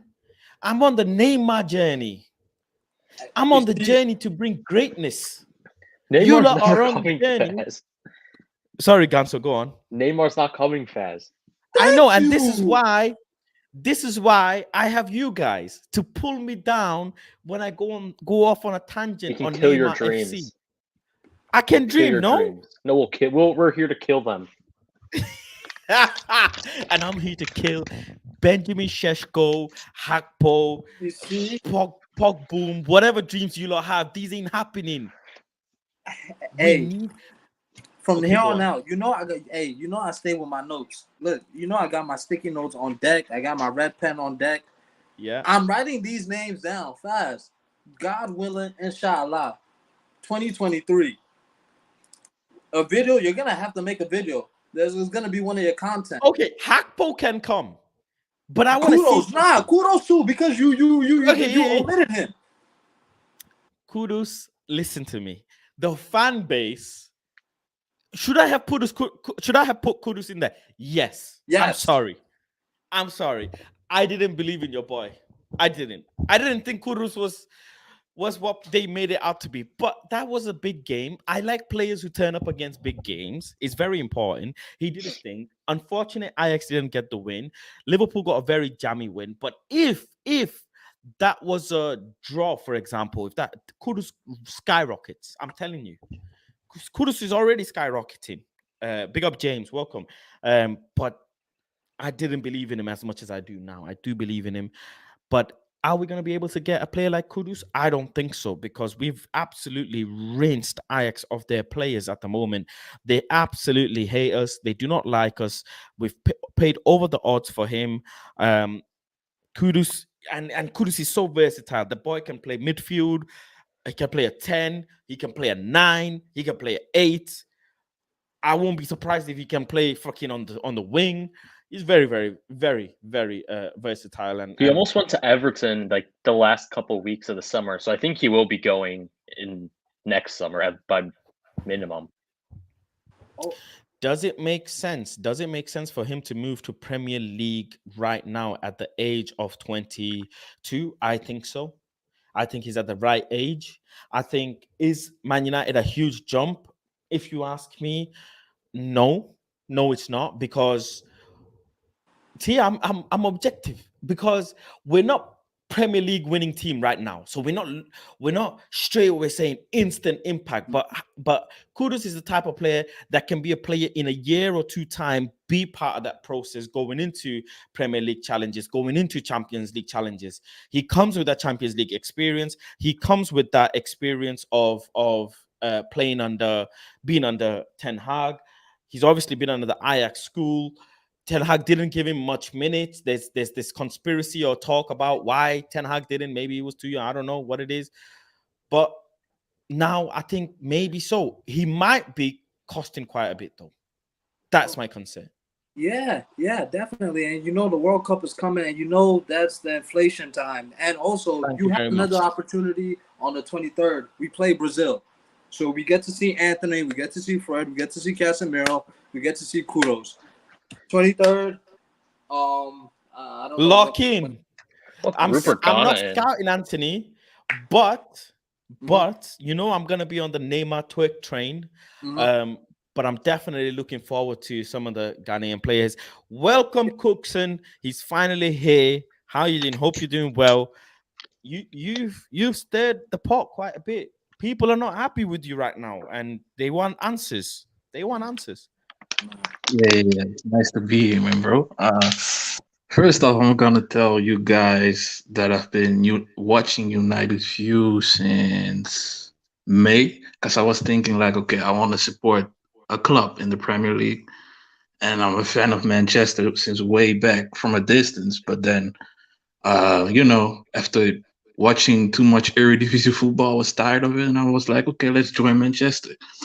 So And you're from the Netherlands. yeah, man, I'm from Rotterdam, the Netherlands. Yeah, Big up. and Okay. I'm a PSV Eindhoven fan since I'm like a baby or child. But Okay. I have to say, man, like why I posted that comment is because I know what kind of play Ten Hag is looking for. When he coached Anthony Haller, when he coached that whole team, when De Ligt and Frankie were playing there, those players need to be intellectual smart. That's one thing. On the ball, off the ball, and off the pitch.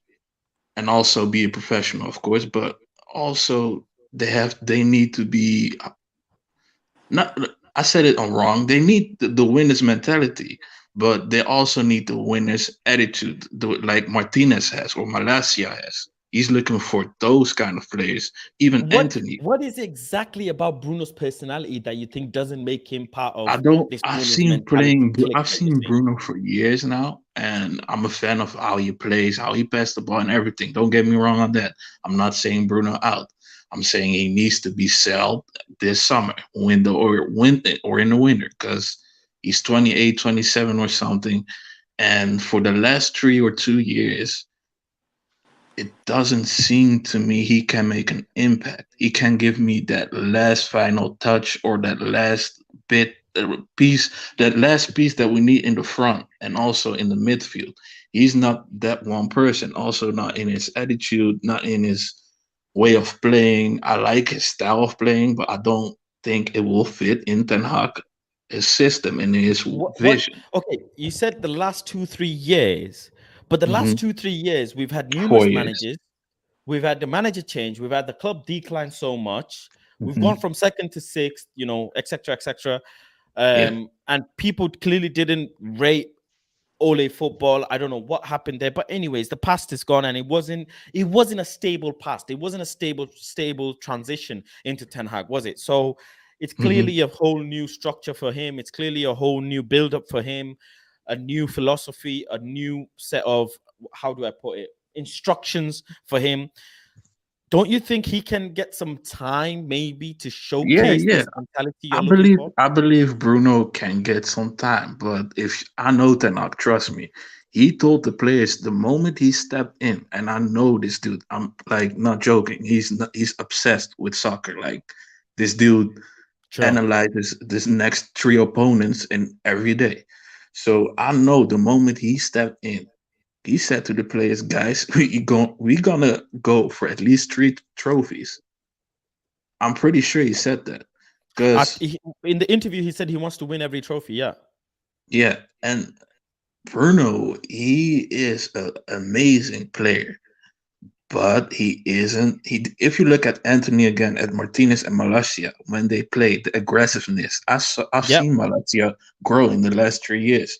And same goes for Anthony. Same goes for Martinez. Those guys are killers. And Mm, Bruno is not a killer. He's a sweet, let's say he's a sweet lamb with a lot of energy, a lot of tricks, a lot of good passes, but he's not a killer. If you looked at the Ajax squad that Ten Hag trained the last 3 years that brought him to the semifinal of the Champions League, they were all killers. That's why my club PSV didn't win the league for the last 3 or 4 years, and now we're in a crisis. We just uh, um, we just kicked out our technical director. We kicked out a lot of coaches again. So we are in the mud because of this guy. And trust me, he was the assistant manager of Guardiola at Bayern. This yep. dude is knowing, he knows what he's looking for. He knows his vision. Bruno, from what I've seen the last 6 5 games, he has it in him, but it's not coming out. And I didn't saw it under Oli Solskjaer. I didn't saw it under other trainers. And I think he should play at a club like Paris Saint-Germain or like a club like, I don't know, not Arsenal, but Interesting. something like that that will fit him. Because what Ten Hag is looking for is straight hitters, killers, people like Martinez that can play every game. That's what he did with Ajax. He never changed his starting 11. Not in the Champions League, not in the competition, and he destroyed everyone, like literally, like for 4 years straight. That's crazy, bro. And I agree with the people in the comment, like they know Bruno better than me. I'm just joining Manchester now, but Mm, it's also I know this coach. I know what he wants, and I know what his standards are. And I hope the border can give him that, and I hope the team that he got right now can give him that. But on a long mm. term run, Bruno's not gonna give him that. If you look at Dusan Tadic now at Ajax, he's trash. On the Ten Hag, he was a beast. Like same goes for Timber. Everybody's critiquing now Ajax because they lost their last game on Sunday, Hmm. and trust me, the critique is not good at all. It's because they got a lot of players now, but they don't got Ten Hag. Ten Hag was the dude that said before the game, "We're gonna do this. You're gonna do this. I expect this." And look at McTominay, bro. how many positive comments I've seen in McTominay, and he is that beast. I see a little beast in him, like that dude that can play, that dude that knows Ten Hag and what he wants. But from Bruno, sometimes I get the feeling Fair point. Yeah. he doesn't wants to, or he I don't know. It's just he does his the thing that I see in his character. It's not what Ten Hag is looking for. Very interesting. Space Kid, Ganso, you wanna say something to that? What he's saying? Uh, I well, to be fair, you know what? You knew Ten Hag and Eder Verzi, so I get it, and I can see where you're coming from. But I think that Bruno, if Ten Hag can make Scott McTominay better, Ten Hag can make Bruno into a killer. That's my point. That's true. That's true. It's as simple as that. If because I think the work to make McTominay that much better, as compared to making Bruno a killer from what he already is, I think it's much easier to make Bruno into a killer. That's just me. So if I can see him do it with Scott McTominay, then hey, oh happy days, we got an assassin on our hands then, because that's what Bruno's going to turn into. That's true. I think Ten Hag can change that as well. But again, if you look at Anthony, he came, he stepped in, everybody saw the attitude, everybody was looking at him, and the same moment he got the ball or he was making a run, the same thing with Malacia Martinez. Their level of like the killer instinct is way above Bruno's his killer instinct. Bruno is a good player. He has good side, good passes, good crosses, good, he's like a real leader. He's growing into a leader, but I need some more fire in his like in his game, and I don't see that fire. I see a lot of calmness, a lot of like. For me, if Manchester is smart, they need to sell Rashford, Bruno, and Ronaldo in the next window. Not this one, but in the summer. They will get a lot of cash. They can buy another player that has that instinct, and that can be anyone. That can be Adeyemi, that can be um how was his name again, Seshko. I heard the scouts were looking at him as well, or somebody else that can make 20 goals or 20 assists in a season, 25 at least, because this is the Premier League, it's not the Eredivisie. That's the level he needs to go to if you want to compete with the Man Cities and the Liverpools. You need to go to that level, and Bruno I is mean, not I that mean, level. that is a point, that there is a clear like there's a clear difference between Bernardo Silva and Bruno, for example. A clear difference. It's Yeah, not true. close. It's not. Oh, it's a little bit off. It's a clear difference. And that's Man City we're talking about, who are league winners again and again and again. They're winning the league constantly. So, and they're challenging for every fucking thing. So I see that. I understand when you put it like that, that Man United need killers. And Ten Hag loves physical players. But I think, in all honesty, I've said what I said before, and I want to stick by that, is I think there's a player in there. It's just a matter of time before that player gets developed under Ten Hag. Is he young? No. Can he be taught? Yes. Will he adapt? I believe so. He's very mature. He's the current captain of Man United. Maguire is not the captain. He's the problem. And things are going well. When things go well, players learn easily. And these are professional players who will need to adapt their ways if they want to stay in Man United. And if they don't level up, the question here is, if they don't step up and keep that, he keeps saying we need to improve. Good is not good enough. We need to keep going forward. We need to do better. If you're not going in an upward trajectory with Ten Hag, you can get sold. And whether that be Bruno, whether that be McTominay, whatever, you need to keep going in an upward trajectory, because every year teams are going to bring in better players. Teams are going to try and fix what they've done wrong last season. They're going to try and get better. It's always about getting better. So I do see your point now that you put it that way. I do see it. Does that mean Bruno needs to get sold? And I've made my mind up? No, but I'm holding on and seeing what he does. It's still a few good months to go before I've made my mind on which way I'm going to be thinking. We've not played a lot of domestic games, cup games yet. Domestic cup games, I want to see Bruno shine in some of them. I want to see going us in a in a semi-final of a domestic cup, in a final of a domestic cup, see how we do. I want to be able to see Bruno's goal record, assist record, Bruno's forward passing, GAs, all of these things I want to see. And then probably I'll know. Probably between February and March, we'll probably figure it out. And there's the World Cup to look forward to as well. On top of that, Bruno stays fit. The man stays fit. So what else can I do? He stays fit. Every single game, he's there, does not get injured, and also is never scared of a challenge. He's always running his most, and he's doing his thing. So he has that moment. He has certain moments of magic where he passes the ball so beautifully. Been very critical. I've said Pogba is levels above Bruno, and I stick by that comment. Bruno has a better personality for sure, without shadow of a doubt. But Pogba is still clear of Bruno Fernandes. The way Pogba plays the ball, what Pogba can do on the ball on his day is immense. But Pogba has really highs and really lows, whereas Bruno doesn't have really highs, but also doesn't have really lows. He's somewhere in the middle and just fluctuating. He just needs to break through and become that top player. But yeah, that's my thoughts. Ganso, you want to say something before I move on to the Brandon Williams?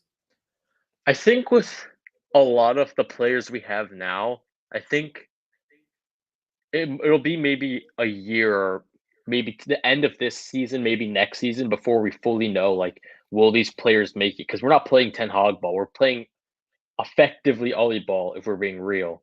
We're kind of playing a bit more. Our line is a bit higher, but we're playing a bit more defensive, counter-attack based. So with Bruno, it's kind of sitting on the fence, but I think it's something we have to just wait and see. But like, if I was just thinking, like, before in the summer when I was thinking, I didn't really think Bruno would be a player. I think he would get better under Ten Hag, but he didn't seem like a Ten Hag kind of player to me, because I don't think he uses the ball as well as other players can. So I think it's just a wait and see thing. Like, when he gets to next summer, is midfield. Are we going to be targeting a player in Bruno's position? Is Bruno, like, that sort of thing? Well, what I can say, I want to add one comment to it. The moment we bought Casemiro, look at McTominay's game. I think Bruno needs some competition, and it doesn't matter who it is. If it's Brandt from Borussia Dortmund or somebody from Arsenal, I don't care. He needs that competition, because the thing what Ten Hag did at Ajax, I remember one game against AZ last year, 2 games actually. When Ten Hag is naive and he's like arrogant, that's the moment when he loses. But right now he's focused. He's on everything and on everybody.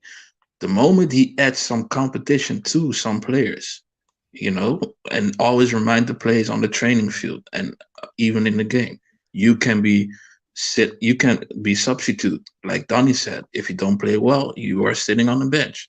That's what Bruno needs, and then you will get a completely crazy ass Bruno. You will get another player. Right now, he doesn't have the competition. He only has Ericsson, I think, and other than that, probably. But that's not really a competition. That's more of a partnership. I do think Ericsson has made Bruno better, because I think Bruno's getting a lot more of the ball now. So I think he's being able to, like, I was thinking, like, why is Bruno playing a lot better? And I think something is because Ericsson is playing in the midfield. You have 2 players who can actually pass the ball instead of McFred. So Bruno's getting more of the ball, so he can, like, try these passes and all this stuff that he likes to try. Sorry, Faz, before you go, just one last thing. You see, I have to disagree with both of Gancho and Miss Spilly, because Messi, because Pogba was with Bruno. Pogba can pass, yet Bruno was still playing, Bruno ball, just continue losing, being dispossessed. Is it because, are you trying to say that Ericsson, because of the demeanor in which he makes the passes, that's why it's helping Bruno? Because Pogba was making passes, we all know the passes that Pogba can make. But I don't think Pogba's suited to the deeper role. I don't think he's as disciplined for it. Okay. I'll take that answer. Yeah, true. Hmm. Um. Okay, let's move on to the Brandon Williams talk now. Who? Brandon Williams. Yeah, Nah, that's say it again. Say it again. Who? Who? who. I saw that That, interview this morning and I uh, got annoyed. But that's neither here nor there. Okay, let's bring it up on the screen. Screen is loading. Boom. before There we we start the have it. interview, fast, like you made me laugh all like a lot of moments, man, on United View and all this shit. So we need We keep more it. people like you. Listen, we keep it going. The United View fan base, they're getting comfortable with me. Let me just say this. You guys are still on the stream, by the way, just so you know. The United View fan base are getting comfortable with me. Yeah. I see the comment section. I see the comment section. And I see the way they're coming at me. And you know what? I'm all for it. And um, you see me in the comment sections as well. You see me getting back at people, sharing the love. Um, and yeah, that's what it is. But they're getting comfortable, you know. Um, when I started it, everybody was a bit, you know, lovey, and okay, yeah, it's all cool, it's whatever. But when I'm really giving you faz, when I'm really being faz, a lot of people don't like it. But football is one of those things, right? It's about what you think. It's not about what I think. It's about what you think. In Exactly. football and in general, your opinion is the most important opinion. When you can actually sit back and think, okay, let me understand this person's perspective, what they're saying, then you're being logical. But in general, football is not for the logical minded person. It never has been. Football is about opinion. Football is about passion. I'm right, you're wrong. I believe this, you believe this guy, that guy, da da da da da. But in essence, when you're doing this, like I am, it's about trying to say, okay, you know what? Actually, Spilling Media says this about Bruno. Let's understand it. Da, da, da. It's not about just going and saying, yeah, whatever. But I see the comment section. They hated the Haaland comment. They didn't like it. They hated the Eric Ramsey comment. They didn't like it. I They agreed hated with the you, man. Martial comment. They didn't like it. But it's not about what they like or don't like. It's about what I like and don't like. It's my opinion that goes on there. It's what I feel. And don't forget, giving a post-match interview or an analysis is very different for me than to you, because I watch it in the stadium. Depending on where in the stadium I'm sat is what I'm going to pick up on. Sometimes, believe it or not, I'm actually mesmerized by my manager. I'm just stood there watching my manager, what he's doing, instead of watching the game, because I'm in the stadium. I can see what he's doing when you guys can't see that because you're the camera's on the ball. Sometimes I'm sat there watching Ronaldo warm up. Sometimes I'm sat there watching players talk to each other, what they're saying. Sometimes I'm watching a player, for example, De Gea, what he's doing when he doesn't have the ball. I'm watching different things, so I'll pick up different things. So my rating is based on that. So my analysis is maybe slightly, and then I'll go home and watch maybe the highlight, watch the game over, and understand things a bit more. But people expect that what they've watched is what you're going to reflect. And when things are going bad, it's very easy for them because you're going to say, Bruno made a bad pass or he didn't put the ball in the back of the net. So, Bruno, what the fuck are you doing? And people be like, yeah, Bruno, what the fuck? So I agree with you, facts, fast, whatever. But when things are going well and you're still trying to be critical of the players because you want more, then it's a bit whoa. But I stand by my comments. I don't rate Haaland. I don't rate him. I don't Yeah, think he's but up. I agree I with think he'll you. get found out eventually. Martinez will destroy Haaland when that game comes. Trust me. Yeah, that's it. He That's what already I'm did trying it to 2 say. times. That's what I'm trying to say. When Haaland gets found out, but me, I'm very vocal. I will come for the community who laughed at me, because the same community, I stood outside in an interview about Ralph Ragnick and I said, I don't rate Ralph Ragnick's coaching ability. And they said, who are you? You should wait till the man cooked. Well, he cooked us to sixth position, did he not? He did end up cooking us to sixth position. So it is what it is. I think the man did a good job, giving us all the information we needed to know. But in essence, he did us in other ways. Couldn't get us top four. But let's get to the thingy. Anyways, Brandon Williams interview. Big up Omo, I see you. We'll come to you guys soon. Let's listen to the interview. The interview is not that long, so we'll go through it soon, and then I'll bring you all in, and then we can go over what you guys think. So yeah.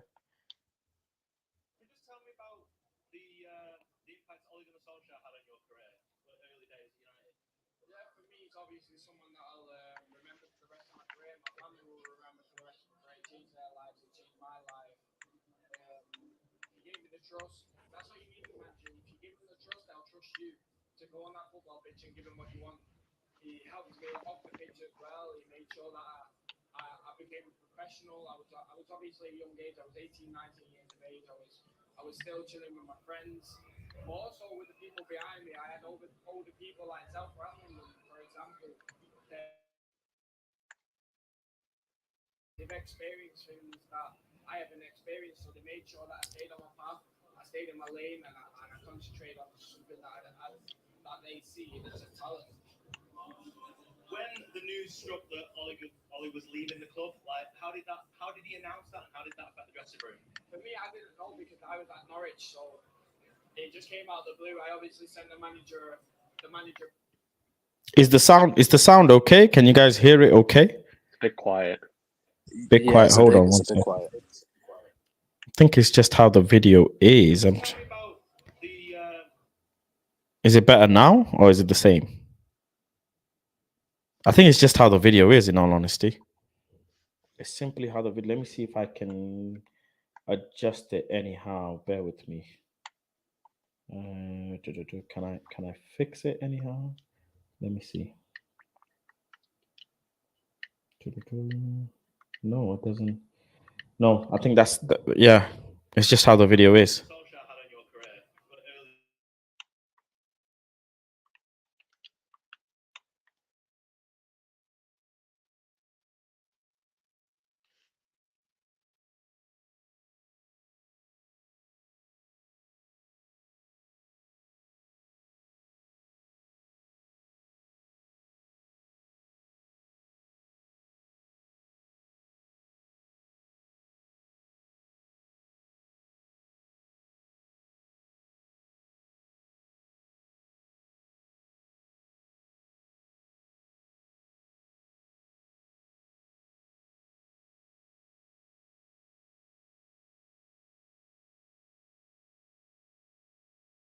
I'll be honest, he's drunk.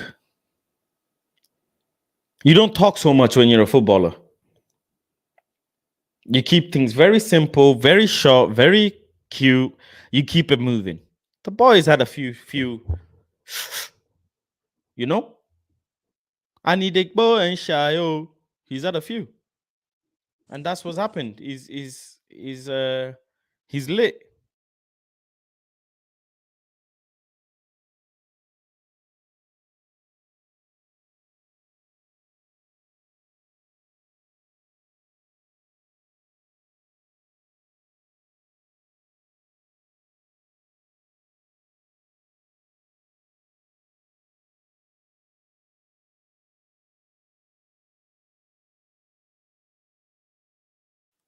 Damn.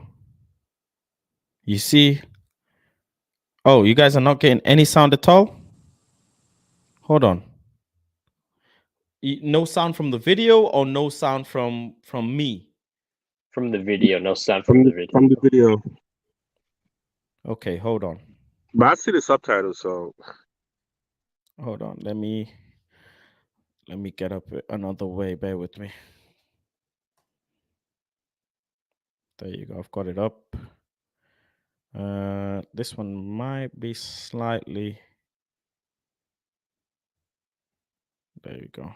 Just tell me about the. Is it working now? Did you guys hear it? Yes. The impact Ole Gunnar Solskjaer had on your career, early days at United? Yeah, for me, it's obviously someone that I'll remember for the rest of my career. My family will remember for the rest of my career. It changed their lives. It changed my life. He gave me the trust. That's all you need in a manager. If you give them the trust, they'll trust you to go. When you guys found out he was coming back? Go past all. I've not been through before. He's got the experience at every single. You'd be in the WhatsApp group or whatever with the players? For me, the mentality changed when he got announced and that the gaffer. I was just gonna say, look at the kid's wrist. That wrist is blinging. Was coming in, and I just knew on the holiday break, some players might be having a full holiday, and I need to take advantage of that and get back into training and be fit. I'm currently injured now, but I should be back very, very soon, hopefully. So for me, it's just about getting back to my 100%, showing the manager what I can do, and going into training and proving that to him, because it's easier said than done. That I can do this and I can do that and I can do this. It's about showing it and putting it onto the field and putting it into matches and stuff. So I'm just He he's drunk. The way he's moving and swinging, and he's not swinging bare, but you can just tell, you can just tell his response is a bit slurred. He's had a few drinks. Obviously, that's cool. It is what it is. But yeah, he's definitely drunk. I'm hoping you guys can hear that though. Can't Is the video working now? Yeah. I can hear. Right. I'm just really excited to do that. I know about your injury, but I don't. Is it public knowledge your injury? Yeah, like it's a back problem, it's a back issue. So some of these things can be difficult sometimes. You got to be careful with them, because if you come back and it's not proper, and you have 2 games, like 2 games ain't enough to impress people. Like you can have a bad game, and that might be your first game, and you can come back and people won't accept you. The fans will accept you and be like, oh, this player should be playing, this player should be playing. So you need to get back on that level where you're 100%. That wrist is blinding me, son. that that wrist is blind. He's loving life. Hey, good on him. Do your thing, Brandon. But that wrist is, look at the flick of the wrist, That you're capable of playing at this level, and you need to show. Obviously, it's a new manager and a new rules and new systems, so you need to show that manager. It doesn't matter what everyone says on the outdoors. Like I don't listen to Twitter. I don't listen to Instagram. I don't listen to all these stories. I listen to what the manager tells me. That's all that matters. Whatever's said in that club is all that matters. So for me, it's just impressing him. A lot of stories in the media about sort of the influence of Cristiano Ronaldo and Paul Pogba and all these stories that are potentially being leaked. Like, what was that like to deal with in the club? Like, knowing that you can't say anything really because, it was or wasn't true, but like, how was that to deal with? I just think with a club that size, a lot of stories come out when the club's doing well. Like we've done well recently, we won 4 on the bounce. We'll probably win 5 when we play Leeds. So stories that when United don't lose, the papers need stories to bring out to make the league interesting, because it's the biggest club in the world. So you're expected these stories that come out. I read them sometimes, or my friends sending me and like, is this true? And I just laugh at them because it's ridiculous. Like some of these characters that are in the club are so helpful, and they help the club, they help the team, and without them it's a completely different team. Like even with Paul gone, with Jesse gone, like they're big characters. When you lose characters like that, you need to replace them. And big characters, they bring something else, just not just on the pitch. They bring stuff off the pitch as well that bring the team together and associate with the team. They bring the oldest and the youngest together. And He's talking too much, man. The kid is talking too, like, he's the interviewer got lucky. The way he's caught that guy on a lit night out, and he's decided to give an interview. He should have said, "Nah, I'm not feeling to give an interview. Sorry, I'm not really looking to give an interview today, if that's all right," and just kept it moving. But he's talking bare. because they get it. And everyone knows footballers, they don't talk much. They'll give you the very slightest, and yeah. They've been through what we've been through as young players.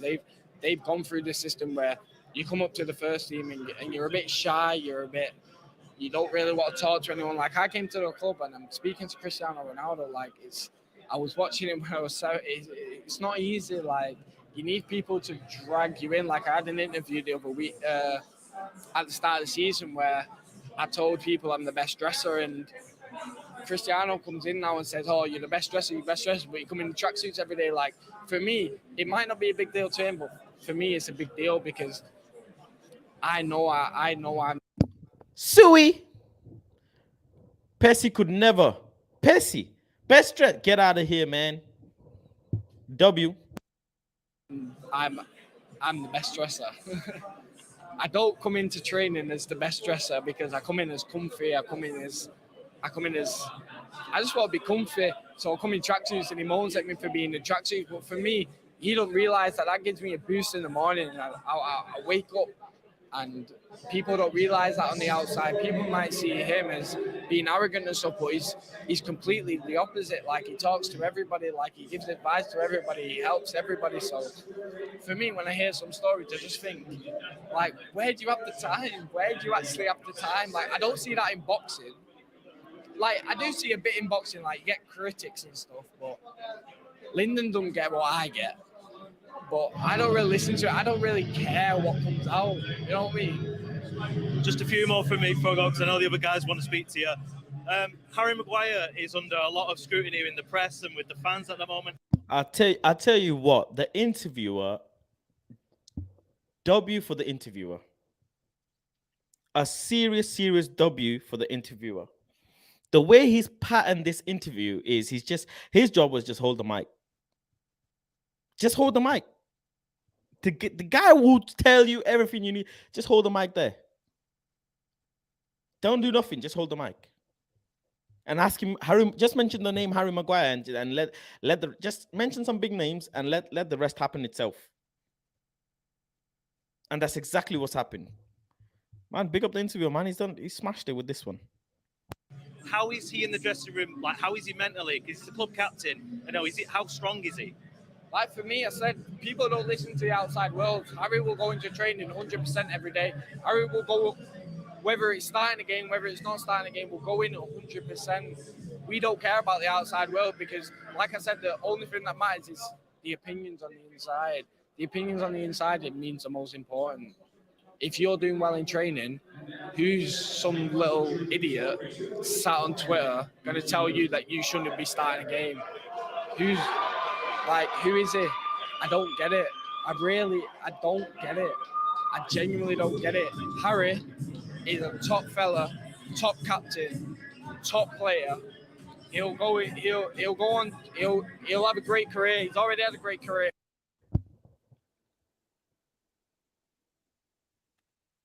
4 relegations, by the way. 2 in 1 season.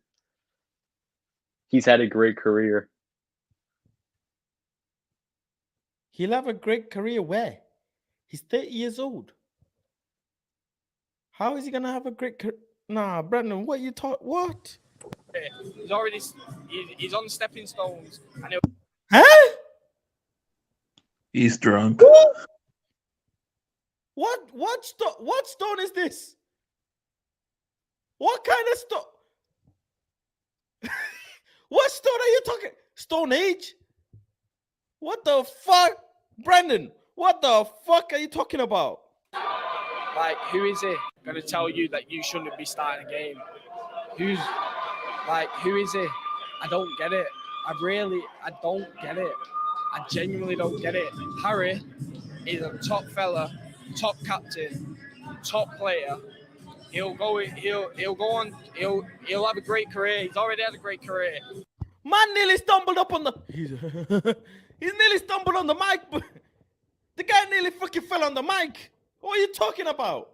You can't even keep your composure, let alone be my wing back. I don't get it. Let alone be my fullback. I don't get it. I genuinely don't get it. Harry is a top fella, top captain, top player. He'll go on. He'll have a great career. He's already had a great career. He's on stepping stones, and he'll get to the top where he wants to be. He's already at the top. He's captain of Man United.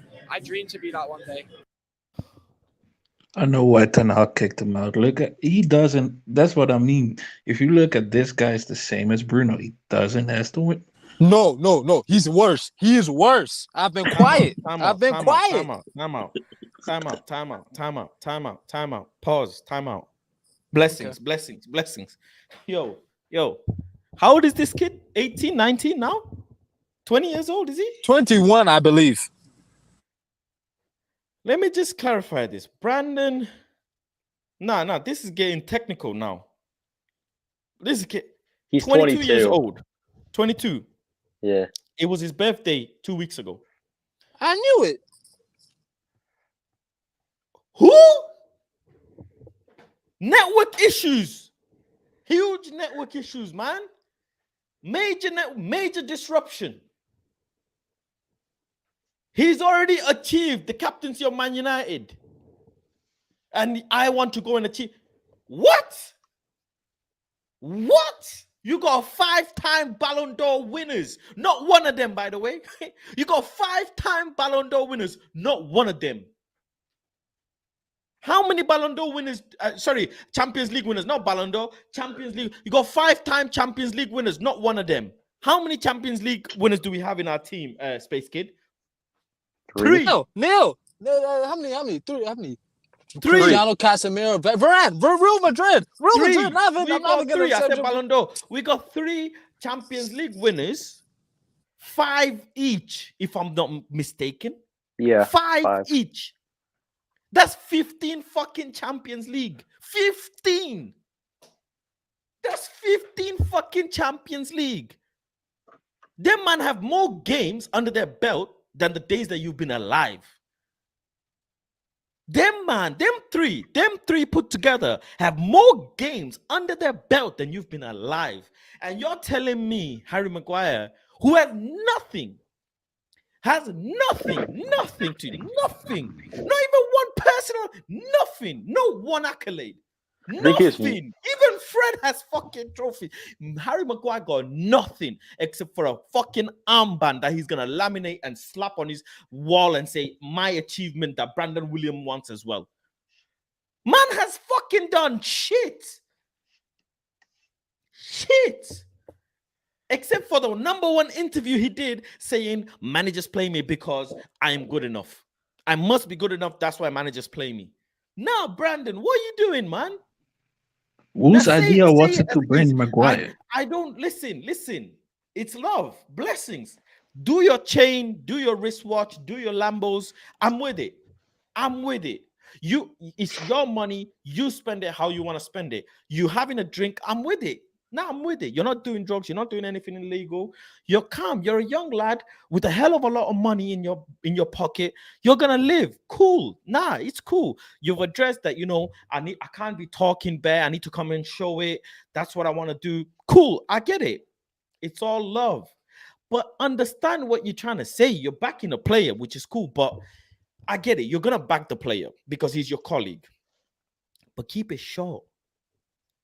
Keep it short. One mistake you've made is you've called the fan base idiots. I will say what the fuck I want to say about my club that I support. Whether you like it or not, guess what? You can get gone. I can't. You'll never get rid of me, but we can get rid of you. Do you know how much power the fan base actually have? If we can fucking help get a game called off, a bunch of Twitter idiots can get a game called off. Let's not forget. A bunch of Twitter idiots can get a game called off. One of the biggest games in the world called off. So guess what? We spend all our lives watching you lot, understanding you lot, sympathizing, crediting, critiquing, obsessing about you lot. We spend more time about you lot than we spend time about ourselves and sometimes our family. So with all due respect, Brandon, we're not idiots. Yes, there are these individuals who are idiots, but guess what? I'm not an idiot, and I'm hoping my members ain't idiots, and we want Harry Maguire out. A lot of us want. Some might not, some might, but I'm not an idiot for thinking he doesn't deserve to play for Man United. Does every player that gets signed for Man United, according to Brandon Williams, deserve to play and retire in Manchester United? And that's including Phil Jones. That's including Phil. The interviewer might as well have asked him about Phil Jones, and he would have said, well, Phil knows what my breakfast order is in the morning. He knows what I like for breakfast. So he's a good guy. I would like to become like him one day. And then be here at daft age and know what the breakfast orders are for the Amad Diallos and all of them, for the Malakais and all of them. That's too much, man. You're already lit.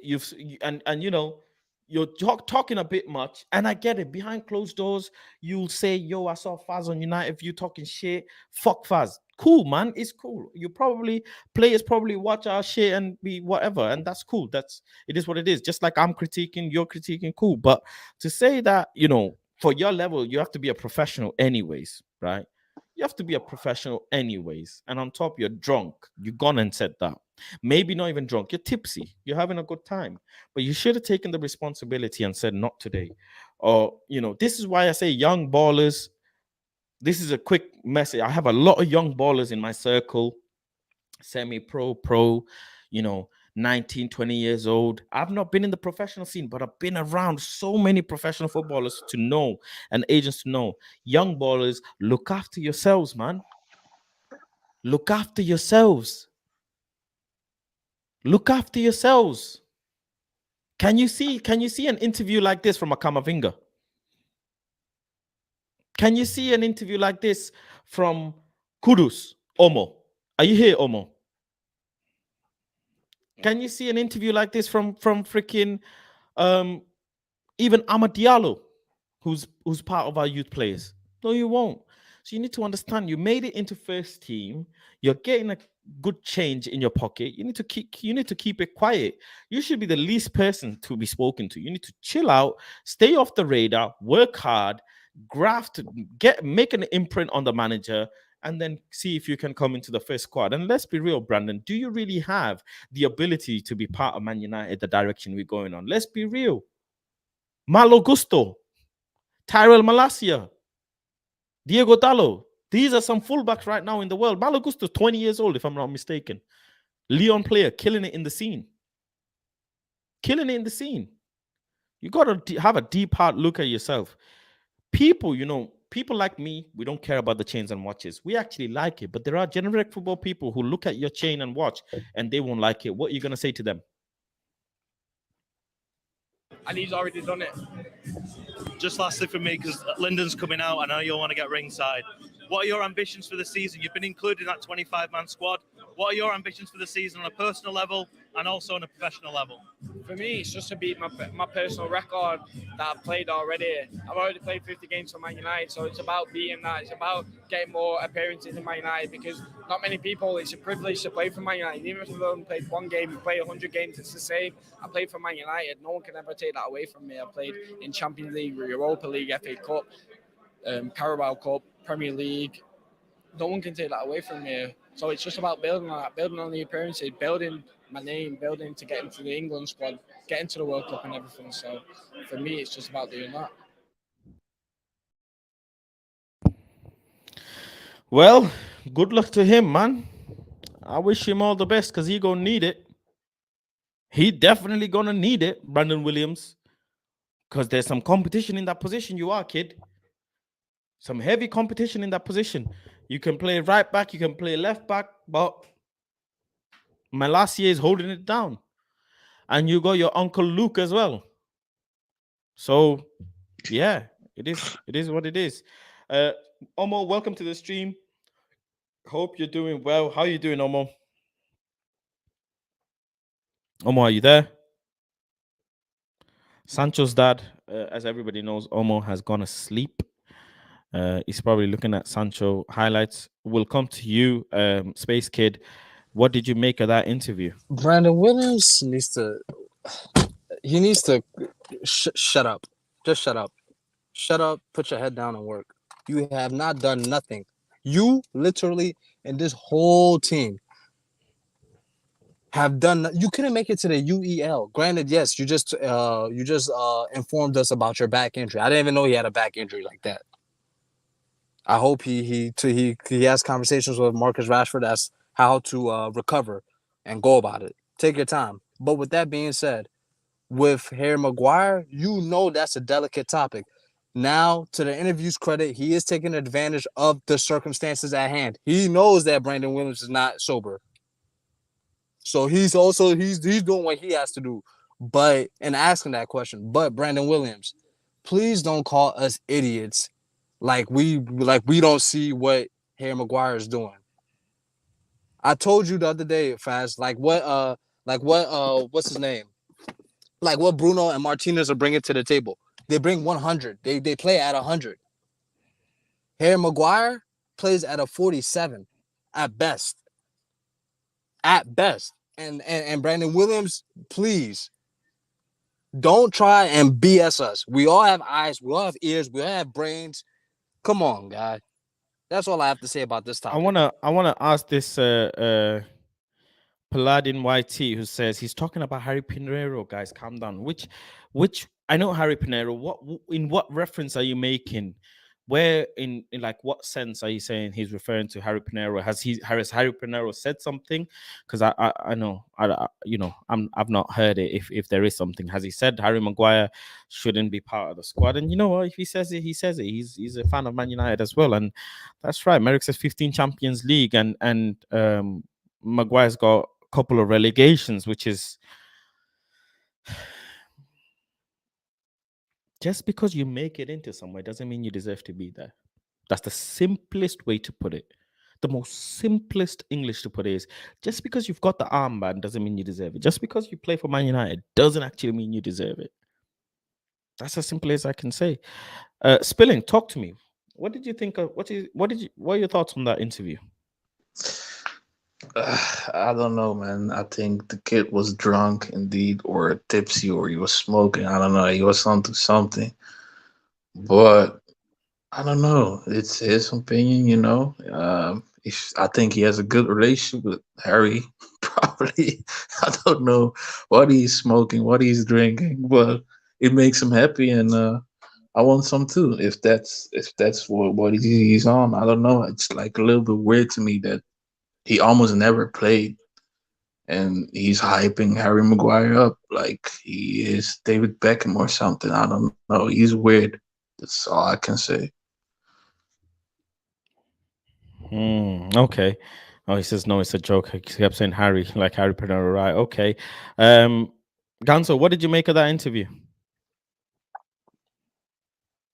I don't know, man. I think the Harry Maguire shit was it was complete nonsense. He has not had a great career, but I mean, he's just backing his teammate. But I didn't like how he called the fans idiots because I don't think that's something you should be doing, especially when the fans are what like hold up / build the club. They pay your wages, etc. They fund the club. I don't know if you should be calling people idiots on Twitter because I don't know, they think you're like not good enough. It's a weird approach. I mean, I get it. There's trolls and like nasty people on Twitter, but I don't know. Unfortunate for him because he definitely wasn't sober, so he's kind of taken advantage of in a sense. Yeah, big up Merrick's boy, Jeremy. May I ask you something quick? Whose idea was it to bring Harry Maguire in? Was it Mourinho? Mourinho wanted him, but Ollie brought him in. The fuck? That's weird. But Mourinho wanted him. I think the price was like 40 or something. And that's like, to be honest, Mourinho's biggest L ever, like in his whole career. Harry Maguire can go anywhere he wants except staying in Man United. That's all I can say. Unless Harry Maguire has 2 seasons of solid performances, and I'm talking being part of team of the month, team of the year type of performances, I am not taking a single thing back because of the pain that this guy has caused me. End of fucking discussion with Harry Maguire. That's all I can say. Yeah. Merrick says that and he got him silly. Nah, that's funny. He says AU vodka clean. That AU vodka seriously be doing damage. Seriously, but he's a young baller. He makes 40 grand a week, 50 grand a week. He's got a lot of money to spare. He's injured at the moment, but yeah, he should have, like I say, young baller should stay away from doing interviews without supervision because you can get carried away if you're not media trained fully. But who's to say he's not media trained? He's 22 years old. He's a senior player in terms of compared to the youth players, so he knows what he should be saying and what he shouldn't be saying. He knows how to behave, how not to behave. He knows when to give an interview, when not to give an interview. In essence, in the most respectful way, he should have been talking about boxing, not football. Then we could have had a laugh and said, "Oh, Brandon, stick to football, not boxing." But he's in a boxing event. He's gone to see his friend or whatever. You talk about boxing. Talk about what you've seen today. Talk about what you're expecting to see from the boxing, and leave the football to the football side. You're not in a football environment, so yeah. I remember Cavani going to a boxing event. Keeping it hush hush, keeping it quiet, in and out. So yeah, that's what I think. Am I happy with Brandon's way of doing the interview? Absolutely not. Am I gonna take a lot of weight from it? Absolutely not. Do I think he's a crucial player to Man United at the moment? Unfortunately, absolutely not.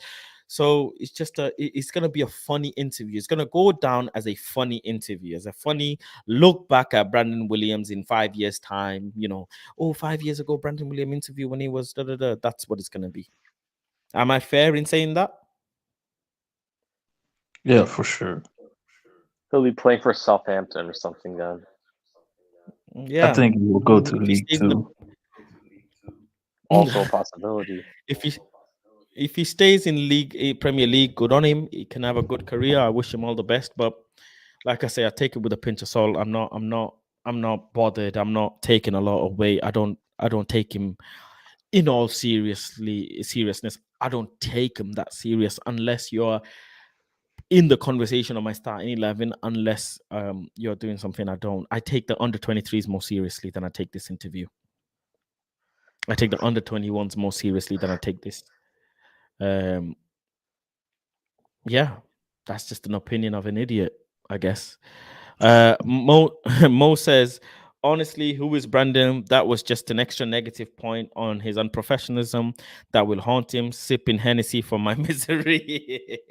People are on him. They did catch on that he was a bit tipsy. Martial doesn't do interview. Oh man, fucking Martial FC. Martial FC, man. Ed Woodward loves Martial more than his own children. More than his own children. And I mean the real Ed Woodward probably as well. But Paladin says, if Maguire was playing good, nobody would be dissing him. Brendan should learn what constructive criticism is. Yeah, yeah. I'll be honest with you. Let me give you this one point. My friend, my close friend, is a professional footballer.